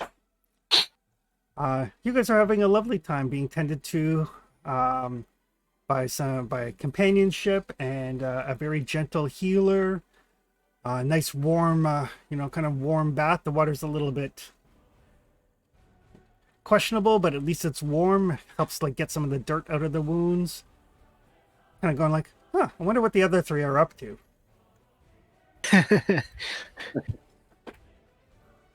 Tebian, my man, I just have to say that this is the life. Not bad, eh, Captain? It's not bad at all.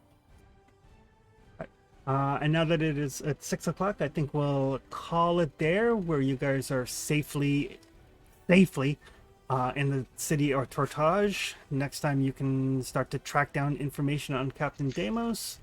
as safe as you can be in Tartage. When I get back to town, can I spend a gold to get my wound fixed? I'd like to spend 2.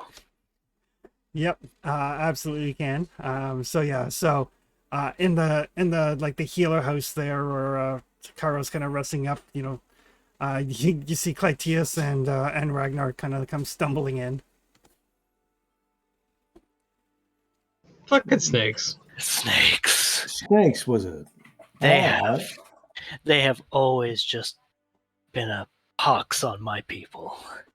Didn't I mention to stay out of trouble? No, maybe. We tried Hey. to. Just blame the snakes, man. Rory wanted some new reagents or something. I don't know. He's cutting up snakes now. We got 4 giant snakes. Hope you like snake meat. 5. Great. Now salted snakes for dinner. It's going to be a long voyage.